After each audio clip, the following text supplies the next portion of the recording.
Lillian Carter didn't beg. Not when they ripped the medicine bag from her hands. Not when they knocked her father to the ground in the middle of Main Street. Not even when the pastor pointed his finger at her face and told the whole town she was the reason their children were dying. She didn't beg. She ran. Into the Montana summer heat, into the dry hills, into the kind of silence that swallows a woman whole. If you're new here, subscribe and follow Lillian's story all the way to the end and drop your city in the comments. Let's see how far this story travels. The trouble started as it always did in Harding Creek with fear. Not the quiet kind that lives in a person's chest and keeps them cautious. The loud kind. The kind that spreads from mouth to mouth, like fire jumping across dry summer grass. The kind that doesn't stop to ask questions, because questions slow things down, and fear in a crowd doesn't like to be slowed down. It had been 3 weeks since the sickness came to Harding Creek. 3 weeks since children started waking up with cramping bellies and pale lips. 3 weeks since the Morrison boys stopped walking, and the Decker twins couldn't keep water down. 3 weeks since Dr. Elias Carter, the only man in 40 miles who knew the difference between a fever and a dying, had been working himself to nothing, trying to figure out why. Elias Carter was 61 years old. He'd delivered half the children in that town. He'd set bones and pulled teeth and sat beside deathbeds without charging a cent to families who couldn't pay. His hands shook some in the mornings now, but his mind was still sharp. Sharp enough to know that what was killing those children wasn't ordinary sickness. His daughter knew it too. Lillian Carter was 25 years old, and she had been her father's shadow since she could walk. She knew which roots settled a stomach and which bark brought a fever down. She knew the difference between a body fighting hard and a body giving up. She'd been up every night the same as her father, mixing tinctures, boiling compresses, sitting with mothers who wept and fathers who stared at the floor. She was not a witch. She was a woman who knew plants, and in Harding Creek, Montana, in the summer of 1883, that distinction had stopped mattering about 5 days ago. It was Pastor Gerald Holt who said it first. He said it from the pulpit on a Sunday morning, when the air inside the church was thick with heat and grief and the smell of too many unwashed bodies pressed together in terror. He said it in that low, certain voice he used when he wanted people to believe something was coming from God and not from Gerald Holt. "There is corruption among us," he said. "And corruption does not come from water or from air. It comes from the hands of those who practice arts that no decent Christian woman ought to know." He didn't say her name that Sunday. He didn't have to. Everyone in Harding Creek knew who kept the medicine jars.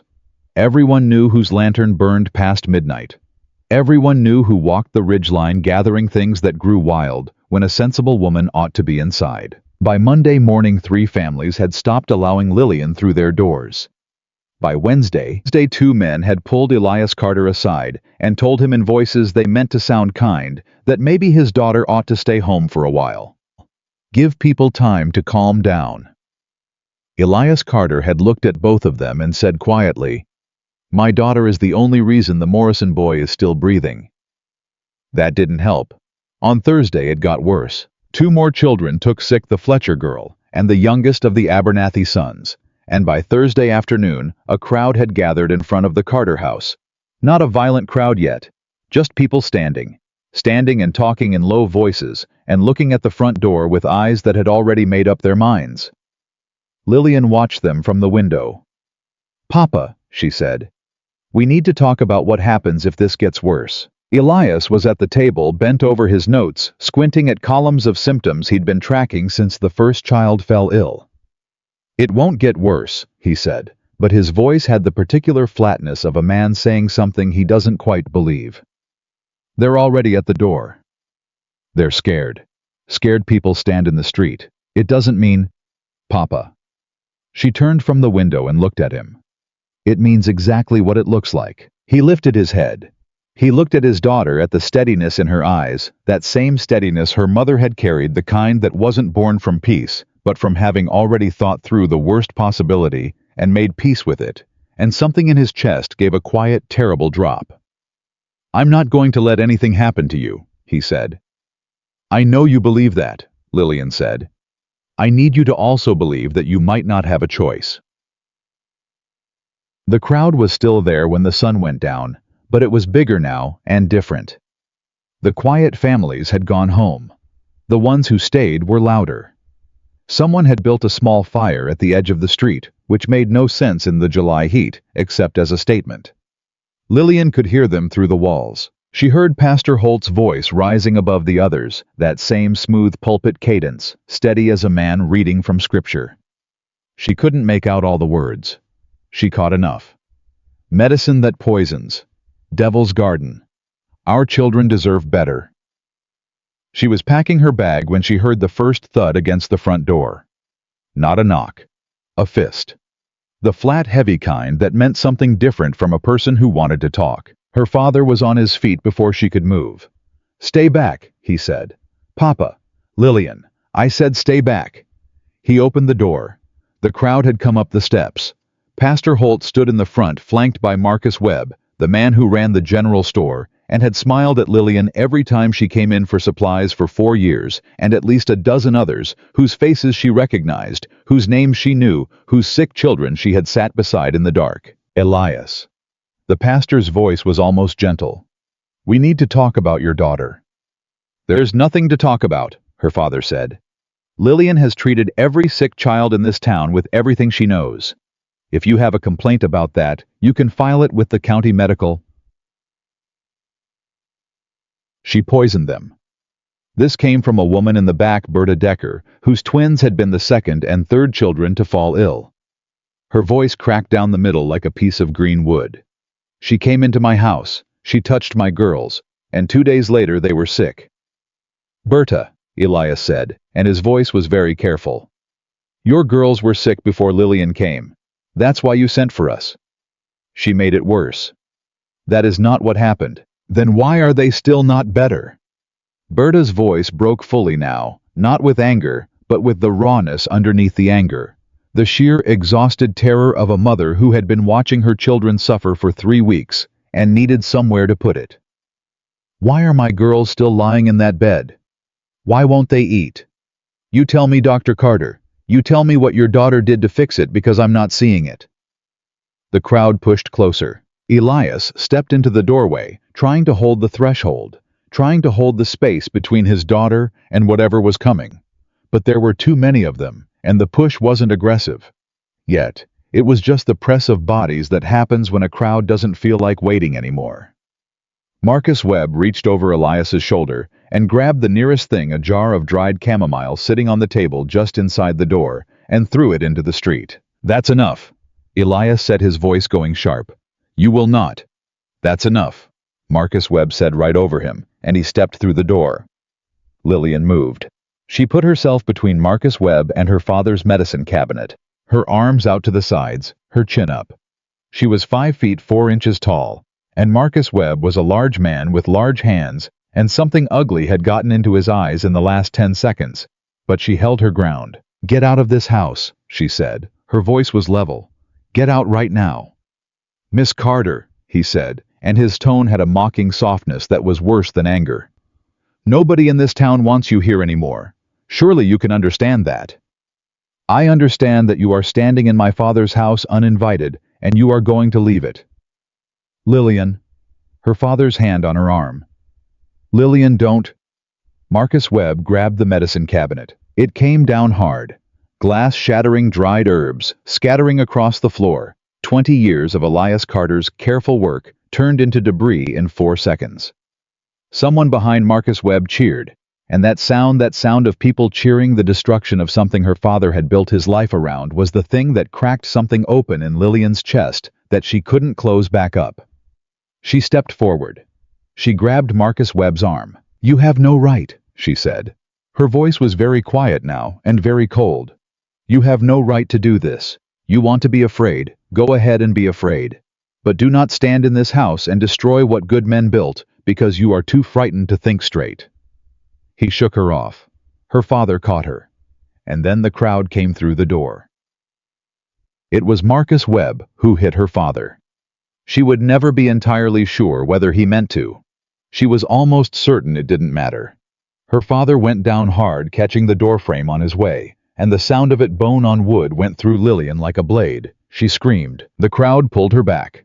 Not Marcus, not the pastor, just hands anonymous and certain pulling her away from her father, pulling her toward the door, and she fought, because of course she fought. She scratched and twisted and said words she had never said in her life, and none of it made a single difference.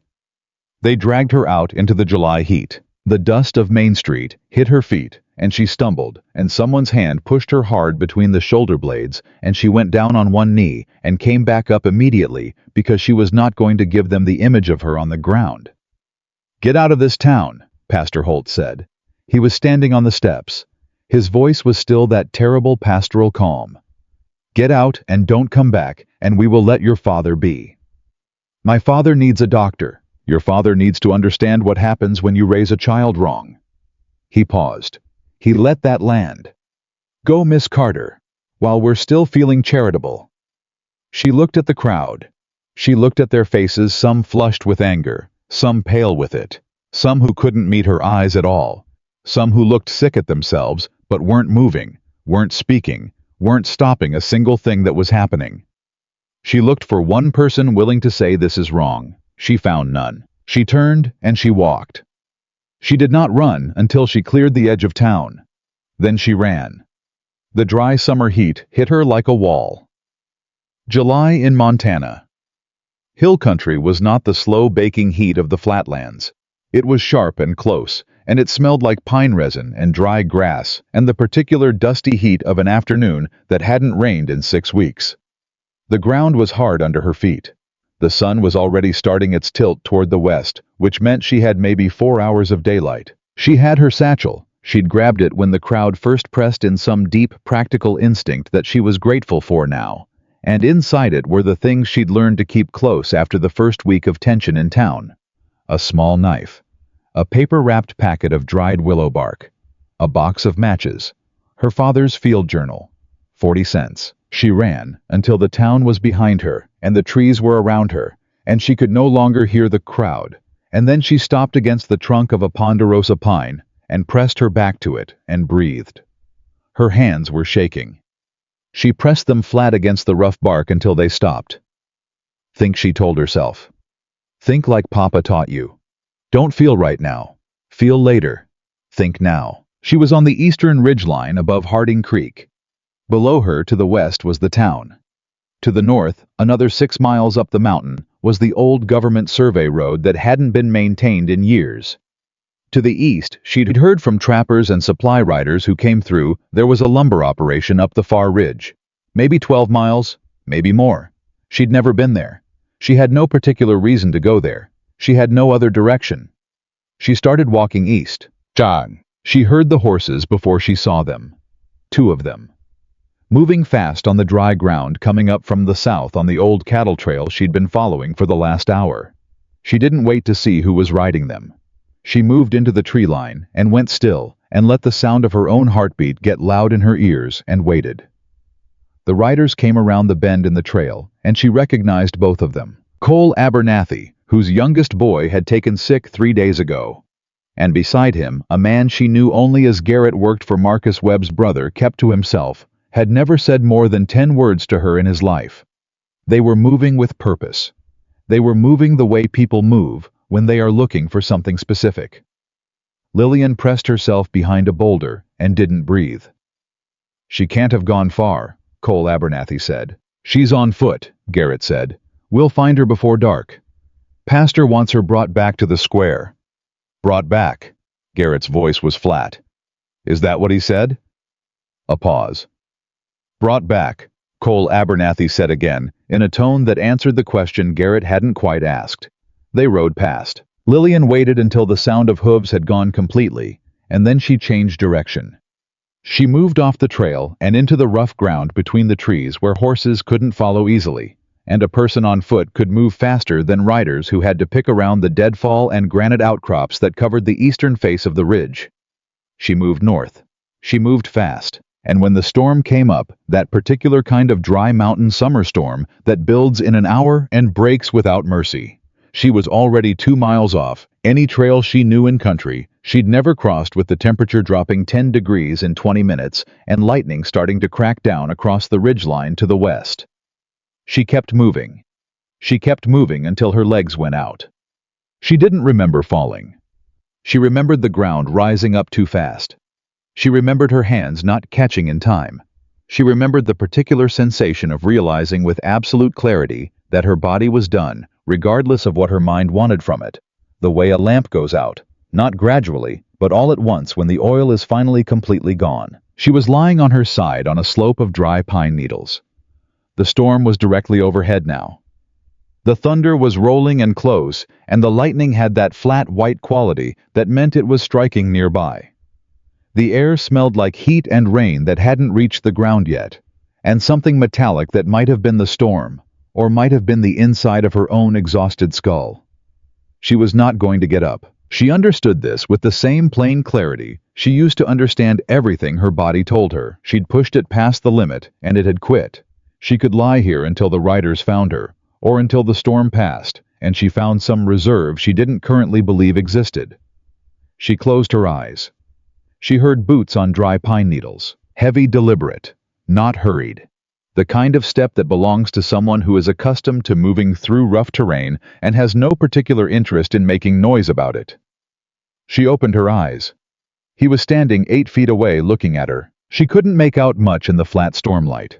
Tall, broad, a battered hat that had seen too many seasons, flannel the color of pine shadow. He was holding an axe in one hand, a real working axe, not for show, with the easy grip of someone who had been holding one all day. He looked at her the way she had seen experienced men look at things that required assessment before action. Not cold, not warm, just measuring. He did not come closer. "You alive?" he said. His voice was low and unadorned, the kind of voice that hadn't been used for small talk in a long time. "Yes," Lillian said. Her own voice came out rough. "You hurt?" She took inventory without moving. Nothing broken. Exhausted. Dehydrated. A cut on her palm from the fall that stung but wasn't deep. "Not seriously," she said. "How long you been out here?" "Since afternoon." He looked at the sky, then back at her. Something moved behind his eyes, not sympathy exactly. More like the particular calculation of a man who has already decided what the right thing is and is simply determining whether there's any reason not to do it. There was a long silence. "Can you stand?" he said. Lillian pressed her hand into the pine needles and pushed. She made it to one knee. Her leg shook. She set her jaw and pushed again. She made it to her feet. She stood there breathing. "I can stand," she said. Something changed in his expression. So small she almost missed it. It might have been respect. It might have been something simpler. The recognition of a person who doesn't ask for help even when they could use it. "There's a cabin," he said. "Quarter-mile north. You can ride out the storm there." "I don't know you," Lillian said. "No," he agreed. "I don't have any reason to go anywhere with a man I don't know." "No," he said again. He adjusted the axe in his grip. Not threateningly, just the way a person shifts something heavy when they're settling in for a longer conversation than they'd planned on. "You got somewhere else you're headed." Lillian looked at the lightning on the ridgeline. She looked at the darkness building to the east. She looked at this man, this quiet, still man with his battered hat and his working axe, and she thought about Cole Abernathy and Garrett moving through the trees on horseback looking for her. And she thought about her father going down against the doorframe, and she thought about 40 cents and a box of matches, and the particular brutal fact that her body had just quit on her in the middle of a mountain ridge in a summer storm. "I am not a person you need to be afraid of," she said. It was an odd thing to say. She knew it as she said it. But she wanted to say it plainly to be clear about what she was and wasn't, because she was done with people deciding that for her. He looked at her for a moment. "Wasn't planning on being afraid of you, ma'am," he said. He turned and started walking north. After a moment, Lillian Carter picked up her satchel and followed him. The cabin was exactly what she expected from a man like this, which was to say it was plain solid and built to last by someone who cared about function and nothing else. One room, a fieldstone fireplace, a workbench along one wall covered in tools she recognized as belonging to someone who worked with timber, a rope bed in the corner, a single oil lamp on the table. He got the fire going without speaking. He was fast at it, and certain the kind of efficiency that comes from doing the same thing 10,000 times in cold mornings and wet evenings until the hands know the work without consulting the brain. Lillian sat on the single chair at the table and watched him. "What's your name?" she said. He was feeding kindling to the small flame. He didn't look up right away. "Jonah," he said. "Jonah McAllister." "I'm Lillian Carter." "I know who you are," he said. She went still. He finally looked up. His eyes in the lamplight were dark and level. "Harding Creek's not that far. Town Talk reaches the ridge." "Then you know what they're saying about me?" "I know what they're saying," he said. "I didn't say anything else."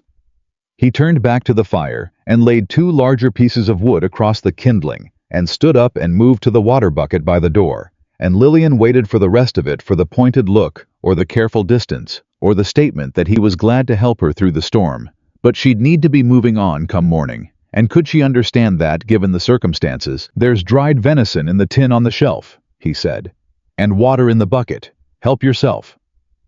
Lillian looked at the shelf. She looked at this man who knew who she was and what they were saying, and had brought her in from a storm anyway, and was now telling her to help herself to his food. "Why?" she said. He was hanging his hat on the peg by the door. He half turned at the question. "Why what?" "You know what they're saying. You know they're looking for me. Why bring me in?" Jonah McAllister was quiet for a moment. He looked at the fire, then at his hands, then at her. There was something in his face that was older than his years, not tired exactly, but well acquainted with the way things go wrong. The particular look of a man who has been acquainted with injustice long enough that he can recognize it on sight without needing to be told what he's looking at. "Woman collapsed on my ridge in a summer storm," he said. "That's why." It wasn't an answer that explained everything. She understood it was also the only answer she was going to get. She got up and took the dried venison off the shelf. Outside, the storm broke, hard rain finally reaching the ground with a sound like the whole sky exhaling. And inside, Jonah McAllister added wood to the fire without being asked, and Lillian Carter ate the first food she'd had since morning, and felt for the first time in 3 weeks like maybe she wasn't about to die. She didn't trust it, but she felt it. She sat with her back straight and her satchel on the floor at her feet, and her eyes moving between the man across the room and the door behind him. And she ate, and she thought about her father, and she thought about the poisoned children, and she thought about the fact that nobody in Harding Creek had been willing to ask the question she'd been asking for 3 weeks. Not who was responsible. What? The water. It had always been the water. She was more certain of it now than she had been yesterday, which meant she was one day's certainty ahead of a crowd that wasn't asking the question at all. She was going to go back. She didn't know how yet, but she was going to go back. She looked at Jonah McAllister, sitting now at the far end of the workbench and cleaning the axe blade with a cloth that moved in slow, careful strokes. She wondered if he knew what was being pulled out of the ground at the Holloway mine 6 miles north. She wondered if she was the only one who'd been close enough to the creek bed to smell what came down out of those hills after a heavy rain. She wondered a lot of things. She said none of them. Not tonight. Tonight she was alive and warm and off the ridge, and the riders who'd been looking for her were somewhere on the wrong side of a summer storm that had just buried every track she'd left. That was enough. For now. Lillian did not sleep well. She dozed in the chair with her satchel pulled against her chest and her back to the wall, the way her father had taught her to sleep when they traveled to remote homesteads for difficult deliveries, never fully under, always listening. The fire burned down slow and steady, and Jonah McAllister did not move from his end of the workbench for a long time. She was aware of him the way you are aware of something large and quiet in a room, not threatening but present. Impossible to forget. Somewhere past midnight. The storm outside dropped to a low, steady rain, and that sound finally pulled her down into something deeper. She didn't dream. She was too tired to dream. She woke to the smell of coffee. Jonah was at the fireplace, crouched with his back to her, working a battered tin pot over the low flame with the unhurried patience of a man who had made coffee the same way every morning for years and saw no reason to change his approach. He hadn't made noise about it. He was not the kind of man who made noise about things. Lillian straightened in the chair and pressed the heels of her hands against her eyes and took a breath. Morning. She was still alive. Her father was in that house alone. The riders had been looking for her last night and would likely start again at first light. She had maybe 2 hours before the world remembered to be dangerous. "You sleep," Jonas said without turning around. "Some," she said. He poured coffee into a tin cup and set it on the edge of the hearth and stood and stepped back to give her room to get it. That particular gesture, the deliberate distance, the space offered without comment. She filed it away without quite meaning to. She got up, crossed the room, and picked up the cup. The coffee was strong and too hot, and exactly what she needed. "Riders will be back out this morning," she said. "Likely," he agreed. They were Cole Abernathy and a man called Garrett. "I know Garrett," Jonah said. He poured himself a cup and leaned against the workbench and looked at her over the rim. "He works for Webb's Timber Lease down the South Fork. Not a bad man usually." He paused. "Usually." Lillian wrapped both hands around the cup. "They said the pastor wants me brought back to the square." The way she said it flat without inflection left the implication right there in the air between them. Jonah heard it. She could tell by the way his expression didn't change, which was its own kind of answer. "You plan on running," he said. "No," she said. That got a reaction. Small one. His eyes came up from the cup and found hers and held them. "You plan on going back?" It wasn't a question. "The children are still sick," Lillian said. "Whatever is making them sick is still in that water. My father knows it too. He just hasn't been able to prove it yet. I've been watching the creek levels for 3 weeks. After rain, after any significant rain, the sickness gets worse. That's not a coincidence. That's a pattern." Jonah was quiet for a moment. "You think it's the mine?" She looked at him. "Holloway operation," he said, still level, still watching her. 6 miles up the North Fork. Silver extraction. Been running 2 years. "You know what they use in silver extraction," Lillian said. "I know enough. Mercury," she said. "And arsenic compounds. And if their waste is reaching the creek, if the runoff is getting into the water table." She stopped. She'd said this to her father 17 times. She'd written it down. She'd laid it out logically and clearly, and her father had nodded and said she might be right, and they had both understood that being right and being able to prove it to a frightened town that had already decided who to blame were 2 entirely different problems. Jonah set down his cup. He moved to the workbench and reached underneath it and pulled out a rolled piece of surveying paper, old and soft at the folds, and spread it across the bench. It was a topographic sketch, hand-drawn, annotated in pencil of the ridge system above Harding Creek. His own work, she realized. Done by someone who'd walked every foot of it. "North Fork runs down here," he said, pointing. "Holloway's main operation sits on this bench. Their tailings pond where they dump the processed waste is here." His finger moved down the page. "When this grade floods, it runs directly into the main creek tributary. Right here, 3 miles above town." Lillian stared at the map. "You already knew," she said. "I had a suspicion," he said. "I'm not a chemist. I don't know what you know, but I know water runs downhill, and I know what Holloway's operation smells like after a hard rain, and I know 3 weeks ago we had the biggest rain this valley's seen in 2 years. Lillian looked up at him. "Why didn't you say anything?" she said. "Why didn't you go to the sheriff or the county or—" "I did," Jonah said. She went still. 6 weeks ago, he said. His voice was completely even. "Before the children got sick, I rode down to Harding Creek and I told Sheriff Briggs I had concerns about the Holloway operation and the water supply. I told him the tailings pond was too close to the tributary and I had seen discoloration in the creek after rain." He paused.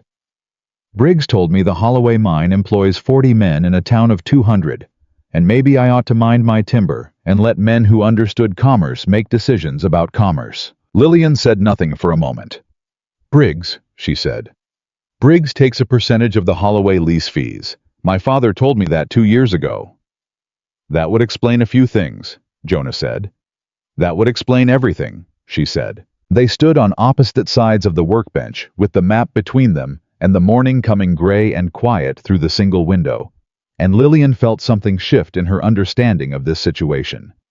Not the situation in town that was getting clearer, not murkier. The situation in this room. This man had walked 6 miles to warn the town about a danger he wasn't responsible for, and had been dismissed, and had gone back to his ridge, and had not stopped watching the problem. He had this map. He had these notes. He had been paying attention when no one asked him to. "What happened to your family?" she said. It came out before she fully decided to say it. She had heard the talk, the same town talk he'd mentioned, the kind that traveled something about the McAllister land, a dispute, something that had ended badly some years ago. She'd never paid it close attention. Now she wished she had. Jonah's expression didn't break, but it did something. A small controlled tightening, like a door being pulled shut without being slammed. "That's a different conversation," he said. "You're right," she said. "I'm sorry." He looked at her. The tightening eased just slightly. "Don't be," he said. "You asked straight. I'm not offended by straight questions." A silence settled. Not uncomfortable. The kind that happens when two people are figuring out how much to trust each other and have both decided not to force it. "I need to get to the creek," Lillian said. "The tributary above town. I need water samples. If I can show my father, if we can get the samples analyzed by someone the county can't dismiss." "The nearest chemist who'd carry any weight is in Billings," Jonah said. 3 days' ride." "Then I need 3 days. You need not to get caught first," he said. "I'm aware of that." He looked at her for a long moment. Then he rolled the map back up and set it on the workbench, and picked up his hat from the peg by the door and settled it on his head with the automatic precision of a man who had done it 10,000 times. "I know the upper tributary," he said. "I know a way up there that doesn't cross any trail Cole Abernathy or Garrett would take." He paused with his hand on the door. "You can say no." Lillian looked at this man, this quiet, self-contained, infuriating, decent man, and thought about everything she knew and everything she didn't, and the 40 cents in her satchel, and the children lying sick in Harding Creek, and her father alone in a house that a crowd had broken into last night. "Let's go," she said. He opened the door. They moved fast, and they moved quiet, and Jonah McAllister moved through rough terrain the way Lillian's father moved through a crowded sick room, completely at ease, every motion purposeful, nothing wasted. She kept up. She had spent her whole life walking ridges with her father, and she was fit, and she was determined, and she was running on something that wasn't quite adrenaline anymore, but was doing the same job. They didn't speak much. He would stop occasionally and hold up one hand, and she would stop immediately, and they would both listen to the trees, to the birds, to the particular quality of silence that changes when horses are moving through it, and when he was satisfied he would move again, and she would follow. An hour out from the cabin, he stopped at the crest of a dry ridge and crouched, and she crouched beside him, and he pointed without speaking. Below them, on the old cattle trail, Garrett was moving south on horseback, slow and scanning. Alone. Cole Abernathy was not with him. Lillian watched the horse pick its way down the trail. "He split off," she said very low. "Means Abernathy's covering the eastern approach," Jonah said, same low register. "They know the ridge better than I'd like. How do we get around them?" He studied the slope for a moment. "We go up before we go across. It'll take longer, but they won't expect anyone to go higher. No reason to be up on the granite shelf unless you know the pass." "Do you know the pass?" "I built part of it," he said. "Old timber access route, before the lease ran out." She looked at him. There was a whole history in that sentence, that she didn't have land and work and something lost, but this was not the moment. She filed it. "Lead," she said. He led. They reached the upper tributary by mid-morning. Lillian knew the moment she was close. Not from sight, from smell. A particular mineral sharpness underneath the clean water smell. Faint enough that you could miss it if you weren't looking for it, strong enough now that she knew what she was looking for to make her jaw tighten. She uncapped 3 glass vials she'd had in her satchel. Since the first week the children got sick, she had packed them instinctively, the way her father had taught her. Always collect, always document. And knelt at the edge of the tributary and filled each one. The water looked clear. It was the thing nobody understood about this kind of contamination. It didn't look wrong.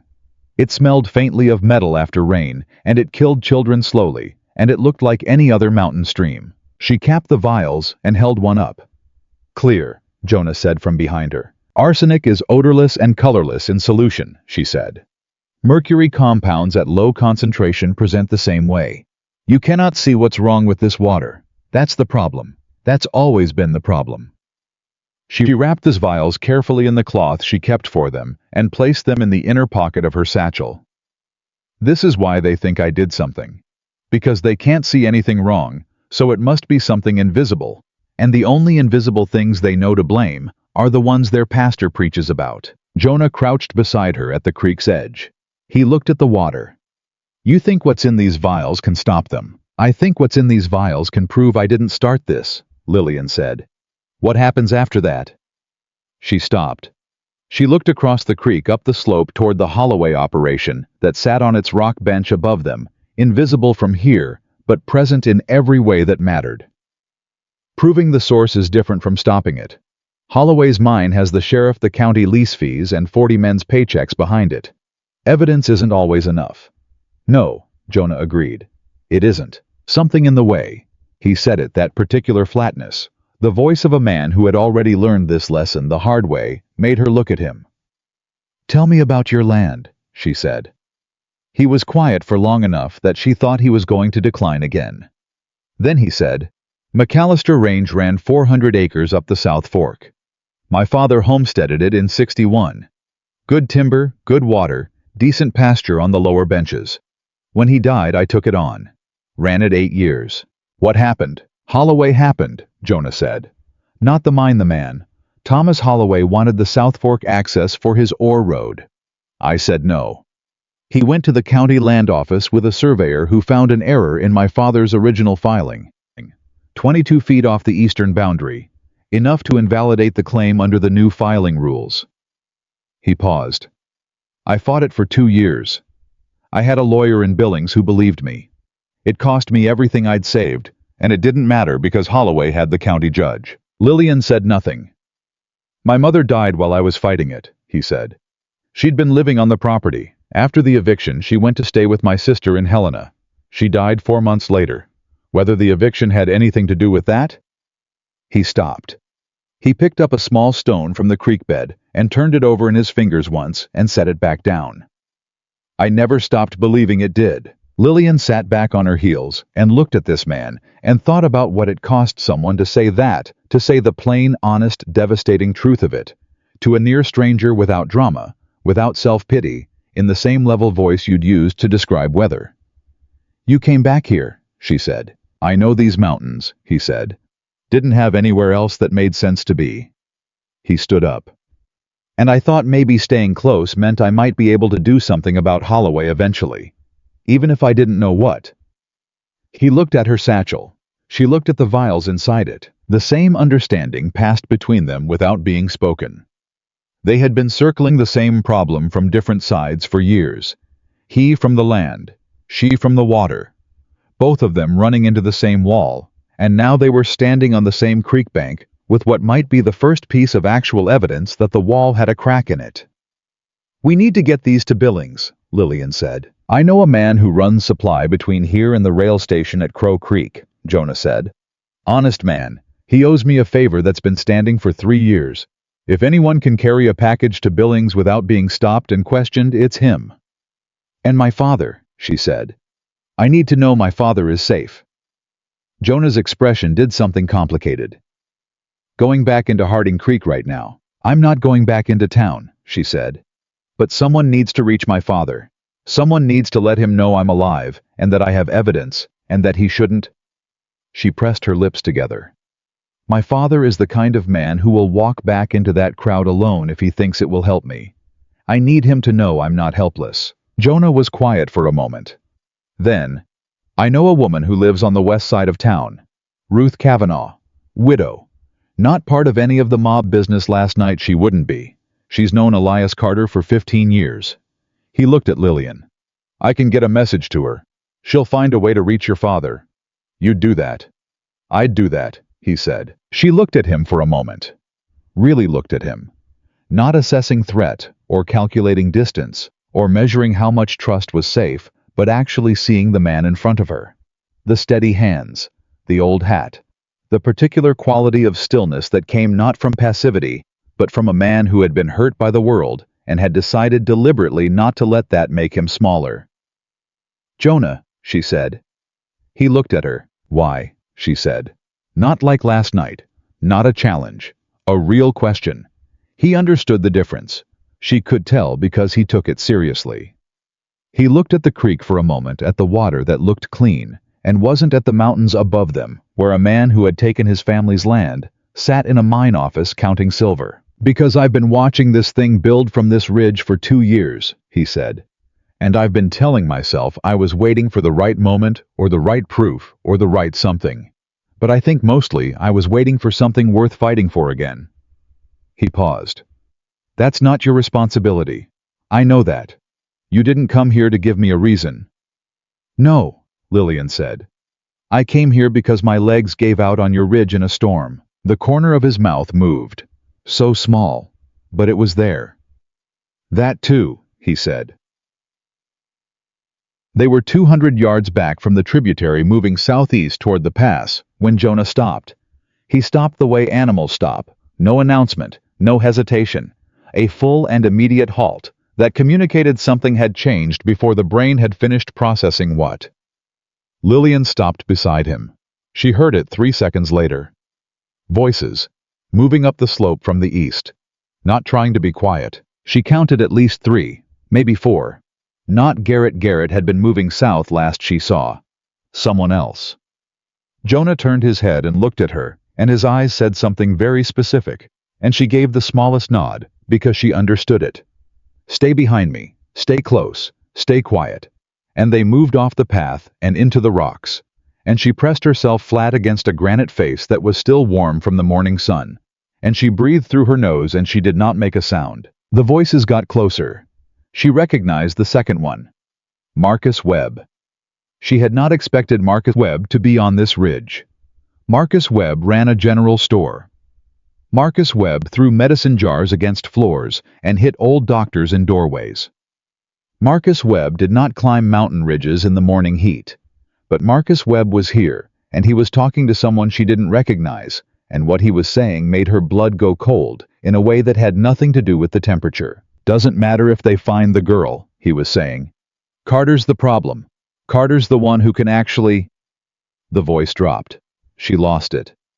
She looked at Jonah. His jaw was set, and his eyes were very still, and she could see him processing the same thing. She was not looking for her. Looking for her father.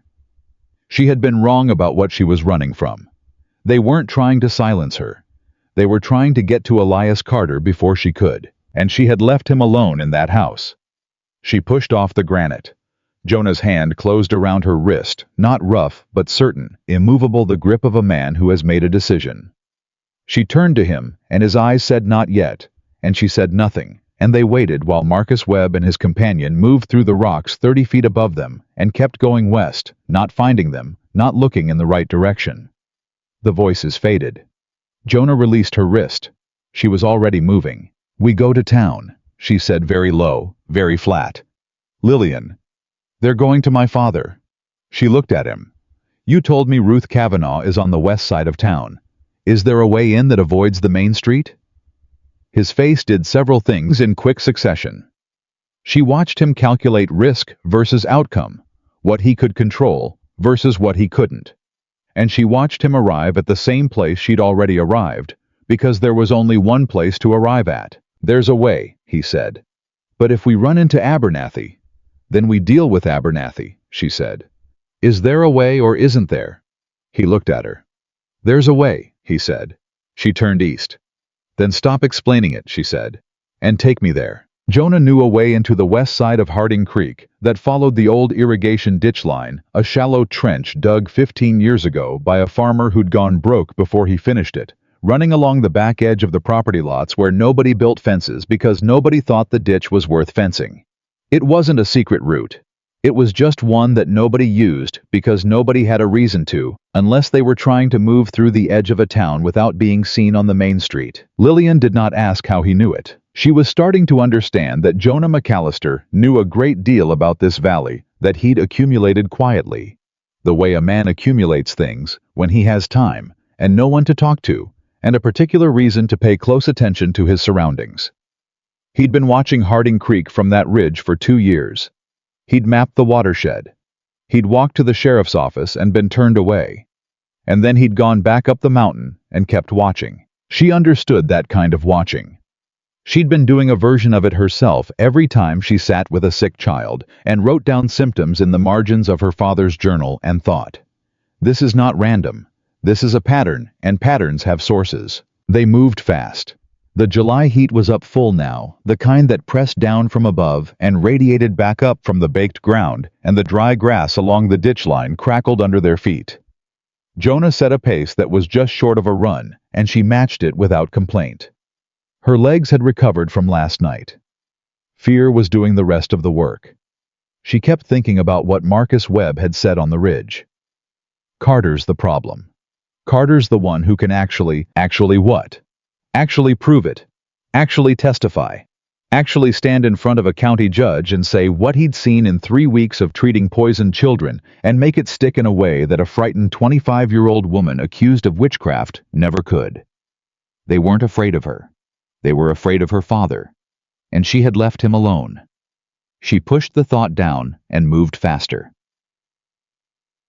Ruth Kavanaugh's house sat at the far western edge of town, on a small lot that backed up against the ditch line exactly where Jonah had said it would be. A widow's house, neat small, the kind of place kept up with careful attention and limited means. A kitchen garden along the south wall. Curtains in the windows. Jonah went to the back door. He knocked twice, a pause, then once more, a pattern. Lillian noticed it. He'd been here before or had some arrangement. She filed that too. The door opened almost immediately. Ruth Kavanaugh was 60-something, small and sharp-eyed, with the kind of face that had decided somewhere around 40 to stop pretending and just be itself. She looked at Jonah first, then at Lillian, and her expression moved through recognition, alarm, and something fierce and decided in about 3 seconds. "Get inside," she said. "Both of you, now." She didn't wait to see if they would comply. She stepped back and they came through the door, and she closed it and shot the bolt and turned to face them. "You look like you've been on the mountain all night," she said to Lillian. "I have," Lillian said. "Your father has been out of his mind," Ruth said. She said it plainly, without drama, the way you state a fact that is painful but needs to be stated. "He tried to leave the house at midnight looking for you. I had to send my nephew to sit with him and talk him out of it. He's Lillian, he's not well. He took a bad blow to the head when they pushed him down, and I don't think he slept at all." Lillian's chest tightened so hard, she had to breathe around it deliberately. "Is he safe right now?" "My nephew is still there," Ruth said. "But Marcus Webb went past the Carter house this morning early before sunup. He stopped out front and looked at the place for a while, and then moved on. He didn't go in, but he was looking." Jonah said, "Webb was on the ridge above the north tributary an hour ago. He had someone with me, someone Lillian and I didn't recognize. They were talking about Elias Carter specifically." Ruth looked at him with those sharp eyes. "About what specifically?" "I only caught part of it," Lillian said. "But the shape of it was, they're not as concerned about me as I thought. They want my father. He's the one who can actually document what's in those children's systems. He's the one with medical credibility." Ruth was quiet for a moment, and in that quiet, Lillian could see the older woman turning this over, examining it from several angles, arriving at conclusions with the speed of someone who had spent a long life paying attention. "There's something you should know," Ruth said. She moved to the small table at the center of the kitchen and pulled out a chair, but didn't sit in it. She gripped the back of it. "2 nights ago, before any of this happened with the crowd, I heard something. I wasn't supposed to hear it. I was at the church for the women's auxiliary meeting, and it ran late, and when I was leaving, I went out the side door, because it's closer to home, and the side door opens near the pastor's study, and the window was open." She paused. "Who was with him?" Jonah said. "Thomas Holloway," Ruth said. The name landed in the room like something dropped from a height. Lillian had never met Thomas Holloway. She knew the name, everyone in this valley knew the name, but he didn't come into Harding Creek often. He had people for that.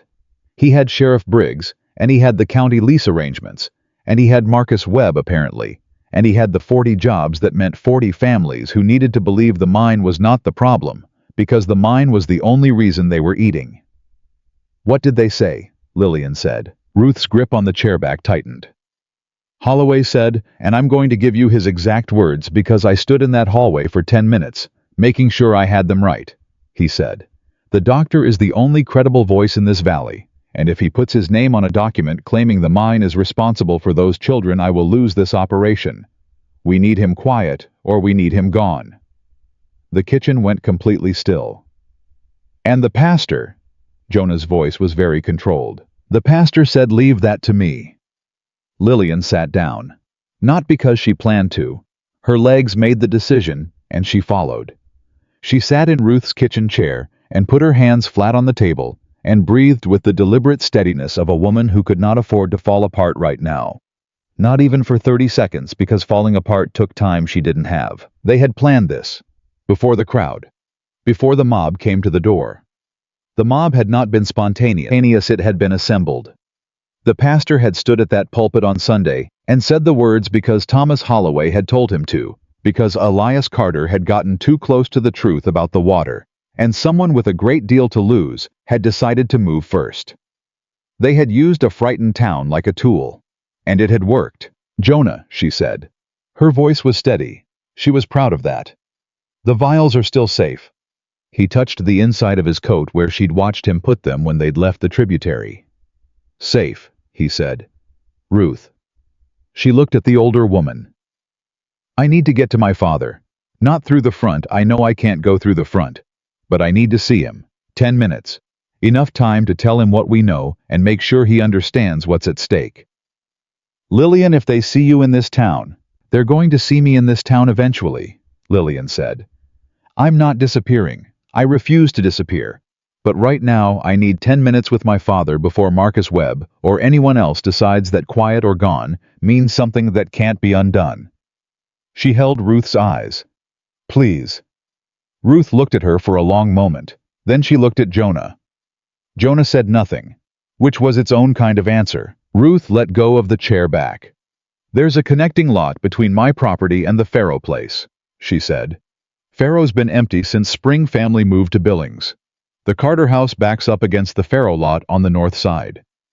If you go through my garden across the Farrow lot, you come out at the back of your father's woodshed. You go in through the woodshed." She moved to the window and looked out carefully before turning back. "You have 10 minutes. Then you come back here through the same way. Don't use the street for any reason." "Understood," Lillian said. She stood up. She picked up her satchel. She looked at Jonah. He was already by the back door. "I'll stay here," he said. "Someone needs to be between you and the street if this goes wrong. Go see your father." She wanted to say something. She was not entirely sure what. She settled for meeting his eyes for 2 full seconds, long enough to mean something, and then she went through the back door and into the summer heat.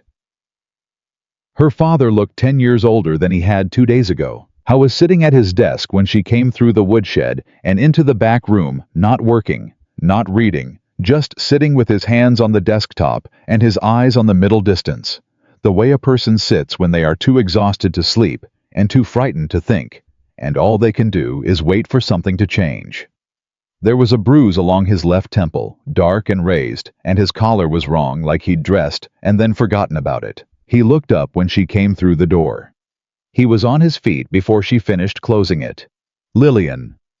He crossed the room and held her at arm's length, first his doctor's habit checking before embracing, making sure she was whole, and then he pulled her in, and she let him, because she had been holding herself completely rigid for 24 hours, and she could afford 15 seconds of not doing that. "I'm all right," she said into his shoulder. "Papa, I'm all right. I should have—" His voice broke. He pressed it back together. "I should never have let them." "You didn't let them do anything," she said. She stepped back. She held his face between her hands and made him look at her. Listen to me. I don't have much time, and I need you to hear everything I'm about to say. He steadied. She watched him do it. Watched the physician's discipline come back up over the frightened father, that habitual lifelong reaching for clarity when clarity was required. He nodded. She told him everything. The tributary, the vials, the map in Jonah's cabin. What Jonah had told her about the Holloway tailings pond and the rain 3 weeks ago. What Ruth Kavanaugh had heard through the pastor's window. Elias Carter listened without interrupting. He was very still, the way he went still when he was hearing something important. All his attention gathered into one focused point. When she finished, he was quiet for a moment. Then he went to the cabinet in the corner, the one that was still standing, the one they hadn't reached before he'd shut the door on them, and he opened it and reached into the back and pulled out a folder she recognized. His case notes. Every child he'd seen in 3 weeks. Symptoms dates, water sources, progression, response to treatment. 22 pages of careful documentation in his precise, small handwriting. I've been thinking it was the water for 2 weeks, he said. I didn't want to say it until I was certain, because I knew what would happen if I said it wrong. He set the folder on the desk. I should have said it anyway. We both should have, Lillian said. We were being careful. They were being fast. We let them set the terms. Not anymore, he said. He looked at the folder and then at her. These notes combined with your water samples, if we get both to a qualified analyst in Billings, someone with no connection to the county. Jonah knows a supply route, Lillian said. Honest man. He can carry it. Jonah. Her father said the name carefully, not quite a question. Jonah McAllister, Lillian said. He's... She paused, trying to find the right shorthand for a man who had sheltered her in a storm, and shared a map, and walked her to a poisoned creek, and was right now standing in Ruth Kavanaugh's kitchen, making sure no one came at her from the street. He's someone who has been fighting Holloway longer than we have, she said. And he still thinks it's worth fighting. Her father looked at her for a moment, with that particular expression she'd known her whole life, the one that said he was hearing more than she'd said. He didn't push it. All right, he said. He picked up the folder and held it out to her. Take this. Keep it with the vials. Don't let them be separated from each other or from someone trustworthy. He paused. How long until the supply rider can move? I don't know. Jonah needs to reach him first. Tell McAllister. He stopped, reconsidered. Tell Jonah that I believe there are other families who will come forward if someone gives them permission to. The Pharaohs, before they left, they told me quietly that their youngest had been sick too. They left because of it. They didn't say anything publicly because they were afraid. He looked at his daughter. Fear is the whole mechanism here. Holloway doesn't have power because he's strong. He has power because everyone is afraid to be the first one to say the truth out loud. If someone says it, a sound from the front of the house. Both of them went still. Someone had knocked on the front door. Not the flat aggressive fist from last night. A real knock. Deliberate and measured. Lillian and her father looked at each other. Go, he said quietly. Back the way you came. I'm not leaving you. I am a 61-year-old doctor with 40 years of standing in this town, and I am going to answer my own front door, he said with a firmness that did not invite argument. If it's Webb, I will be perfectly cordial and completely useless to him. I've been cordial and useless to difficult men for 40 years, Lillian. I have some skill at it. The knock came again. Papa, go. He touched her face quickly, one hand 1 second, the way he'd done since she was small when he needed to leave for a house call and she didn't want him to go. I'll be fine. Get those vials to Billings. She held his eyes for 1 more second. Then she went back through the woodshed. She was halfway across the Pharaoh lot when she heard the front door of her father's house open and heard a voice she did not expect. She knew that voice. She stopped moving. Henry Pratt had been her father's neighbor for 11 years. He ran the livery stable on the south end of Main Street, a quiet, methodical man who shod horses and charged fair prices, and had never in Lillian's memory said anything louder than necessary. He had been standing in the crowd last night. She had seen him. He had not thrown anything, had not shouted, had not pushed forward, but he had been there, which she had put in the category of people who watched injustice happen and called it neutrality. I was not part of the mob, apparently. He was standing on her father's front step, apparently asking about her father's health, and she could hear even from the Pharaoh lot the careful formality of two men who were not saying the thing they were actually trying to say. She stayed still and listened. "Wanted you to know?" Henry Pratt's voice low and strained. "I know what Webb's planning. He came to the livery this morning before I opened. He wanted me to, he said if I heard anything, if I saw the girl." A pause. "I told him I hadn't seen anything." Silence.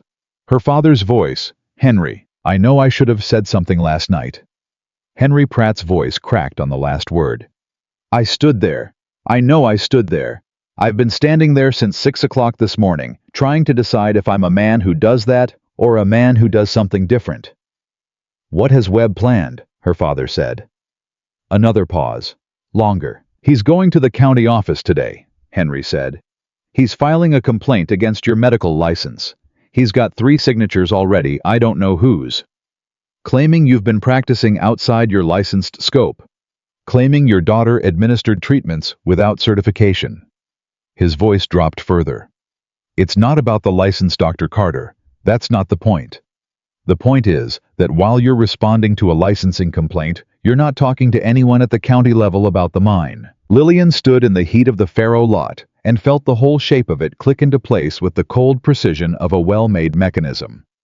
Of course. Not violence, not directly. Just bureaucracy. The licensing complaint would tie her father up for weeks. It would require him to appear before a county board. It would cast doubt on everything he'd documented.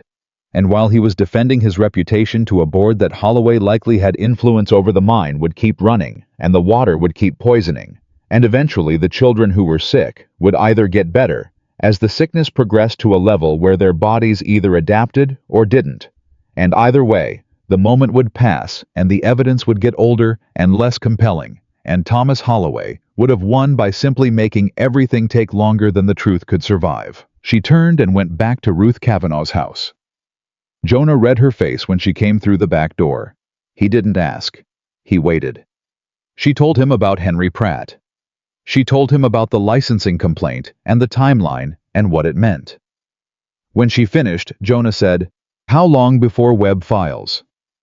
"He went to the county office this morning," Henry said. "If he has 3 signatures already." "County office is in Mill Haven," Ruth said. "Hour and a half by horse, if he left early." "He could file by noon," Jonah said. Lillian looked at the clock on Ruth's mantel. 10:15. "The supply rider," she said. "Can he reach him today?" "Sam Alcott runs the Crow Creek route Tuesdays and Fridays," Jonah said. "Today's Thursday. He'd be at the staging post at Crow Creek loading for tomorrow's run." He was already thinking through the logistics. She could see it. "If I ride hard, I can reach Crow Creek in 3 hours. Give Sam the package. He can have it on the Friday morning rail to Billings." "That's tomorrow morning," Lillian said. "That's the fastest it goes," he said. "And then how long before someone in Billings can analyze the samples and produce a written assessment?" "I know a man," Jonah said. "Professor Aldous Crane. He teaches chemistry at the college. He did an analysis for a mining dispute in Yellowstone County 3 years ago. His report held up in territorial court." He looked at her steadily. "If I write him a letter, if I explain the situation, he'll prioritize it. 2 days after receipt, maybe 3. Lillian did the arithmetic. Package delivered Friday morning. Analysis completed Sunday or Monday. Written report, back to Harding Creek. How by mail, 3 more days. Too long. She pressed her palms against the table and stared at the wood grain and thought. "Who rides the fastest horse in Harding Creek?" she said. Ruth blinked. "I beg your pardon. Fastest horse. Who has it?" Ruth and Jonah exchanged a look. "Wade Greer," Jonah said slowly. "Runs the express courier between here and Mill Haven. Quarter horse, 4 years old. Fast as anything in the county." "Does Wade Greer owe anyone connected to Holloway or Webb a favor?" "Wade Greer doesn't owe anyone anything," Ruth said. "He's 22 years old, and he's been saving to buy his own route, and he keeps to himself." "Can we trust him?" "With what?" Jonah said carefully. With riding to Billings himself, Lillian said. Not sending the package on the rail, taking it directly, delivering it to Professor Crane's door, waiting for the written assessment, riding back. She looked at both of them. If we can get him there by Saturday morning, and Crane produces the assessment within 48 hours, Wade could be back here by Monday night. Jonah was quiet for a moment. That's a hard ride for a round trip. I know. And we'd need to pay him.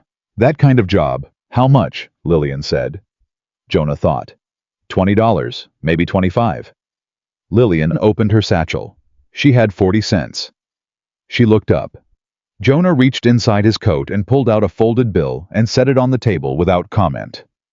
Ruth Kavanaugh crossed to the kitchen shelf and reached behind the row of canning jars and came back with a small cloth pouch that clinked quietly when she set it down. Lillian looked at them both. I'll pay you back, she said. We're not doing this to be paid back, Ruth said with a firmness that closed the subject completely. Jonah pushed back from the table. I'll find Wade Greer. He'll be at the livery, Henry Pratt's livery. He glanced at Lillian. Given what you heard, I think Henry Pratt might appreciate the chance to do something useful today. He might, she said. He sounded like a man looking for a way to stop standing in crowds. Jonah nodded and moved for the door and then stopped. He turned back. He looked at Lillian with that same direct, unhurried look he'd had since she woke up in his cabin that morning, the look of someone taking careful stock of the situation. While I'm doing this, he said, you stay here, not because you can't take care of yourself. Then why? Because the vials and your father's notes need to be in one place, he said. And that place should be somewhere no one's looking yet. He paused. When I get back, we talk about next steps. But right now, the most important thing in this county is that package and the person who carries it. She held his gaze. Howe was right, and she knew he was right. And she also knew that sitting in Ruth Kavanaugh's kitchen, while something was happening, was going to be one of the harder things she'd done recently, which was saying something given the last 24 hours. Fine, she said. He almost smiled again. Same small motion as before. He went out. Ruth made coffee, and Lillian sat at the kitchen table with her father's case notes spread in front of her, organizing them, cross-referencing dates against weather records. Ruth kept in a household journal she'd maintained for 12 years. Outside Harding Creek went about its morning. Lillian could hear at wagon wheels someone calling out across the street, the distant sound of the smithy working. A normal summer morning in a town where children were still lying sick in their beds, and no one in authority was asking the right questions. She was on the 9th page of her father's notes when Ruth spoke from the window. Someone's coming up the ditch line, she said. Quiet. Very controlled. Lillian closed the folder. She put her hand on the satchel. Ruth stepped back from the window. One person, moving careful. She paused. It's a woman. Lillian stood. The back door opened. Berta Decker stood in the doorway. The woman who had stood in the crowd last night and said she poisoned my girls. The woman who had broken on the word worse and poured 3 weeks of terror and grief at Lillian's feet in the form of an accusation. She looked terrible. She hadn't slept. Her eyes were swollen and her dress was wrinkled, and she was holding herself the way people hold themselves when something is physically hurting that isn't quite physical. She looked at Lillian. Lillian did not speak. I heard something this morning, Berta said. Her voice was different from last night. Last night it had been loud and certain and cracking. This morning it was just quiet. My husband, he works the north pasture fence line. He was out before dawn, and he heard riders up on the ridge talking loud the way men do when they think no one's close enough to hear. She swallowed. He heard them say the Carter girl had water samples. He heard them say those samples couldn't be allowed to reach anyone official. She stopped. He told me, and I came here. She looked at Lillian. My girls are still sick, she said. They were sick before you came to my house. I've known that since the first night I've known it in the part of me that knows things, but knowing it and saying it are... She stopped again. She pressed one hand over her mouth for a moment and then lowered it. I'm sorry, she said. I'm sorry for what I said. And I'm sorry for standing there while they... Berta, Lillian said. The woman looked at her. "Tell me everything your husband heard," Lillian said. "Exactly. Start from the beginning." Berta Decker pulled out a chair. She sat down. She started talking. And outside. Harding Creek went about its morning, and somewhere on the road to the livery stable, Jonah McAllister was walking fast with $25 in his pocket, and a plan that depended on a 22-year-old courier and a chemistry professor, and the particular fragile, powerful thing that happens when enough people who knew the truth were finally willing to say it at the same time. Berta Decker's husband had heard 4 names. She gave them to Lillian in the order. She remembered them, pressing each one out carefully, like she was afraid of what they weighed. Cole Abernathy. Garrett. A man named Silas, who worked the Holloway ore processing. And Marcus Webb, who had apparently not ridden back down to town after Lillian and Jonah had watched him pass on the ridge, but had stayed up there directing. 4 men. Coordinated. On that ridge before sunrise. They knew about the vials. Lillian sat with that for exactly 5 seconds. Then she stood up and moved to the window, not to look out, just to think on her feet, which was how she thought best when something urgent needed sorting. "How did they know?" she said. Berta looked at her. "What? The vials. How did they know I had water samples? I collected them this morning. Before dawn, practically. The only people who knew were Jonah and—" She stopped. Ruth Cavanaugh said very quietly, "Someone on that ridge saw you at the tributary." Lillian turned that over. It was possible. The ridge above the North Fork had sight lines she hadn't fully accounted for, and if Garrett had doubled back after she'd watched him ride south, if he'd gone up above the granite shelf instead of continuing down the valley. "It doesn't matter how they know," she said. "It matters that they do, which means the package has to move faster than we planned, and we have to assume they're going to look for it." "Jonah's already at the livery," Ruth said. "I need to reach him." Lillian picked up her satchel and checked the vials still secure, still wrapped, and set the satchel back down, and looked at Berta Decker. "What else did your husband hear?" Berta had her hands folded on the table. She was holding herself together with visible effort, the way someone holds together who has been cracking in private for a long time, and has finally decided the cracking needs to stop. "He said Webb was angry about something that had gone wrong. He said Webb told the others that the licensing complaint wouldn't be enough anymore, that Holloway wanted he used the word contained." The word sat in the kitchen like something with weight. "Contained," Ruth repeated. "My husband isn't a man who uses words wrong," Berta said. "He heard what he heard. Contained. Not discredited. Not delayed. Contained." The meaning of that word in this context left a very limited range of interpretation, and every possibility in that range was worse than the licensing complaint. Lillian picked up her satchel. "Ruth," she said, "I need you to stay with Berta. I need you to bolt that back door after I leave and not open it for anyone you don't know the voice of." "Lillian," Ruth started. "And I need you to write down everything Berta just told me," Lillian said. "Every name, every word. Date it and sign it and have Berta sign it. Both of your names on that paper. Witnesses." She looked at Berta. "Will you do that?" Berta Decker looked at her with red-rimmed eyes and a jaw that was set and certain. "Yes," she said. "Good." Lillian moved for the back door. "I'll be back." She went out into the heat. Henry Pratt's livery smelled like hay and horses, and the particular warm animal comfort of a place that had been the same for years. Lillian went in through the side, not the street entrance, the paddock gate, and found Jonah almost immediately. He was standing near the back stall with a young man she didn't know, but assumed was Wade Greer, and Henry Pratt was 3 feet away, holding a halter, and looking like a man who had made a decision about what kind of man he was going to be, and was standing on the slightly shaky ground of that decision. Jonah saw her come through the gate. Something in his face changed, not alarm, but attention sharpening. He'd learned to read her expressions quickly, she realized. She wasn't sure when that had happened. "They know about the vials," she said. She kept her voice low. 4 men coordinated on that ridge before dawn. Webb is involved. Berta Decker's husband heard them. They used the word contained in reference to my father. Wade Greer was 22 years old and had the kind of face that showed everything it was thinking. Right now it was showing that he had understood the word contained and was appropriately alarmed by it. He looked at Jonah. "I'm still writing," Wade said. He said it before Jonah could say anything, which told Lillian something important about Wade Greer. "They may try to stop the package," Lillian said.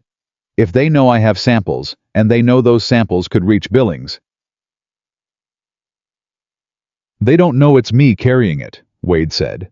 "I ride this route 3 times a week. Nobody's going to look at me going south and think twice about it."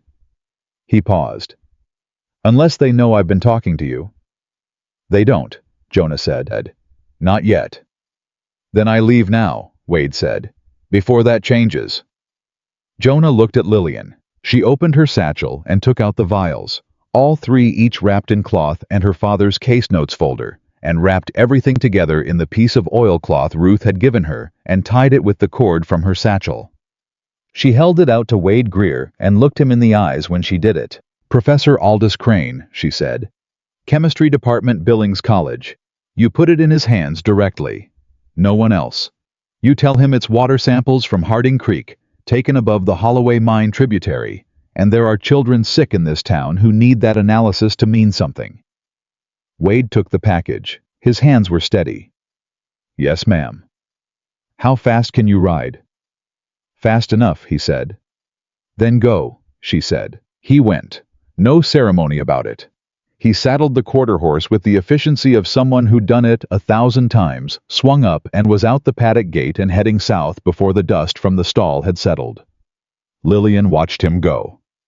Henry Pratt cleared his throat behind her. "Miss Carter," he said. She turned.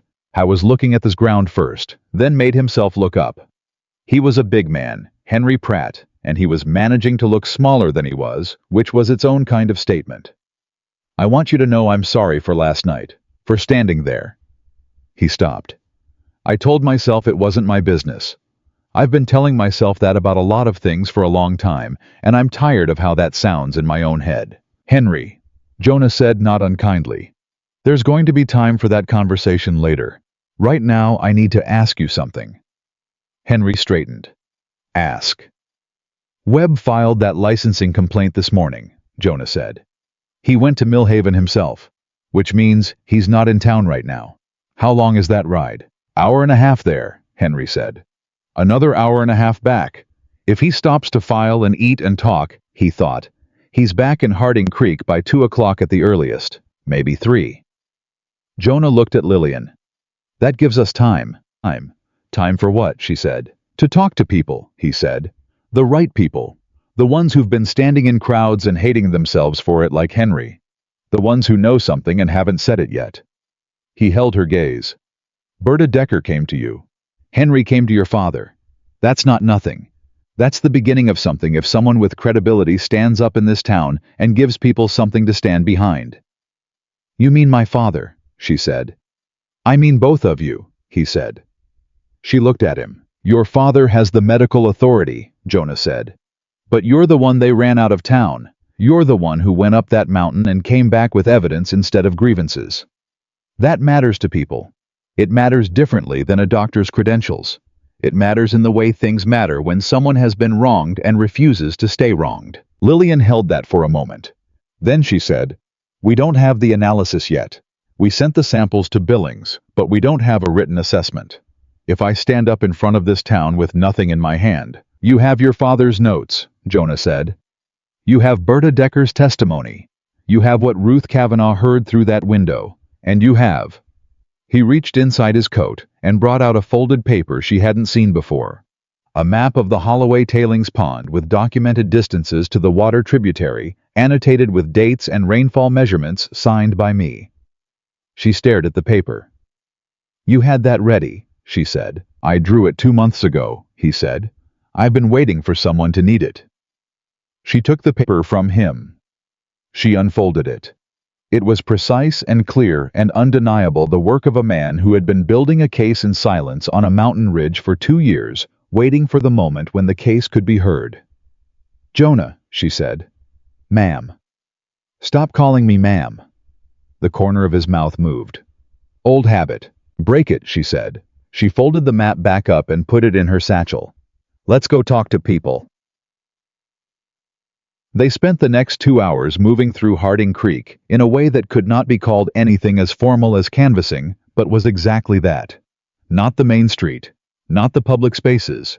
Back doors and kitchen conversations and quiet 10-minute talks with people who answered those doors with wary eyes that shifted to something different when they understood what they were being asked. Jonah knew which doors to knock on.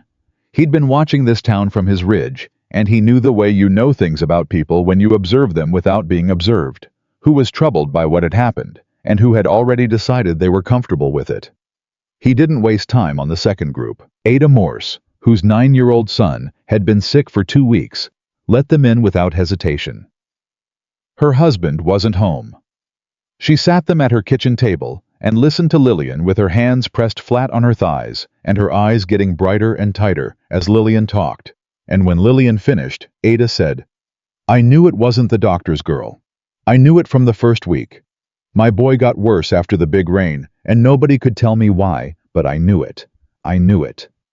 She said it 3 times the way people say things they've needed to say for a long time. "What do you need from me?" "I need you to come to the square," Lillian said. "This afternoon. I need you to bring your son if he can walk or come alone if he can't, but I need you there." "What's happening at the square?" "The truth," Lillian said. Finally, 3 houses later, a man named Fletcher, whose daughter was sick, who had been part of the crowd 2 nights ago, but had stood in the back and left early, which Lillian had noticed even then, opened his door and looked at them and said immediately, "What can I do?" Not a question, a statement. Jonah handled the men. He spoke their language without performing it direct concrete, no flourishes. He told them what he'd seen at the tributary. He showed them the map. He explained the chemistry in plain terms that had nothing to do with formal education and everything to do with a man who had spent 2 years understanding one specific problem as thoroughly as he could. He answered questions without impatience. When a man named Calloway said, "You sure about this, McAllister? Because if we stand up and you're wrong?"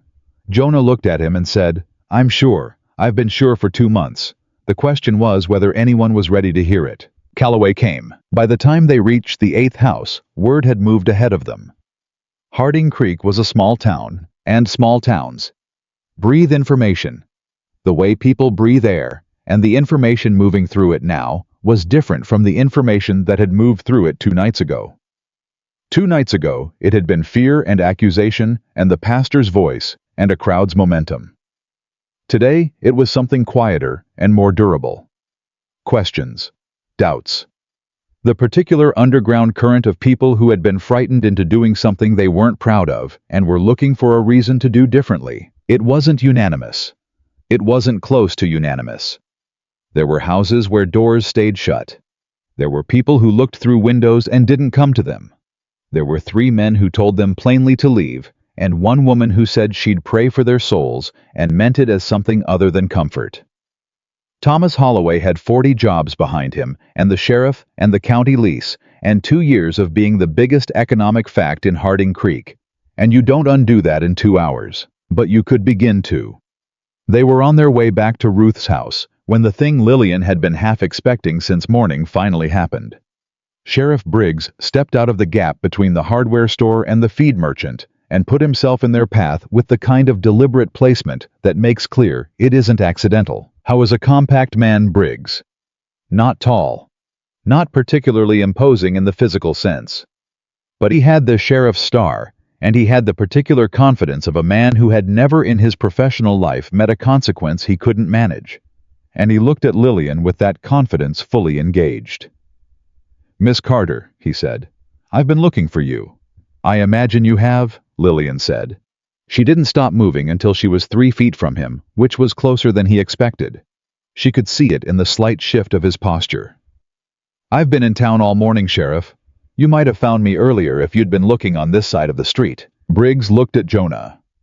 Something passed between them, old and unpleasant, the residue of the conversation 6 weeks ago, when Jonah had walked into the sheriff's office and been told to mind his timber. "McAllister," he said. "Briggs," Jonah said. "You're both going to need to come with me," Briggs said. "There's a complaint filed against Miss Carter's father, and I need to ask some questions about—" "The complaint was filed by Marcus Webb," Lillian said, "at the Millhaven County office this morning. That's a county matter, not a local one, which means you don't have jurisdiction over it, and you know that." Briggs's expression tightened. "I have jurisdiction over disturbing the peace, and the two of you have been going door to door in this town all morning stirring people up." "We've been having conversations," Jonah said. "That's not a crime." "It is when it incites." "When it incites what?" Lillian said. "When it incites people to ask questions about where their water comes from. When it incites people to wonder why their children are sick." She held Briggs's eyes, and she did not look away. "You went to Thomas Holloway 6 weeks before those children got sick, didn't you, Sheriff? Not about the water, about the lease renewal, about whether the mine's operating license was going to be extended for another term. And Holloway told you what he always tells you, that everything was fine, that the county was going to be very pleased with the terms, and you came back to Harding Creek, and you didn't say a single word to my father about the runoff he'd noticed in the tributary." Briggs had gone very still. "I don't know what you think you know," he started. "I know that 6 weeks ago Jonah McAllister walked into your office and told you directly that the Holloway tailings pond was too close to the water supply," Lillian said. "I know you sent him home. I know that 3 weeks after that the first child in Harding Creek got sick. I know that you have spent the time since then watching my father treat those children without asking him once whether he had a theory about the cause.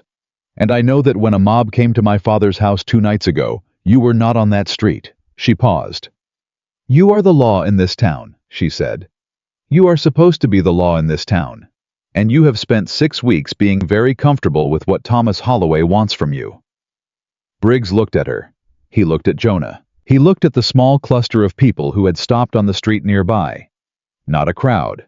Not yet. Just people who had heard raised voices and were paying attention in the way that people in small towns pay attention when something important is being said in public. Something moved across his face.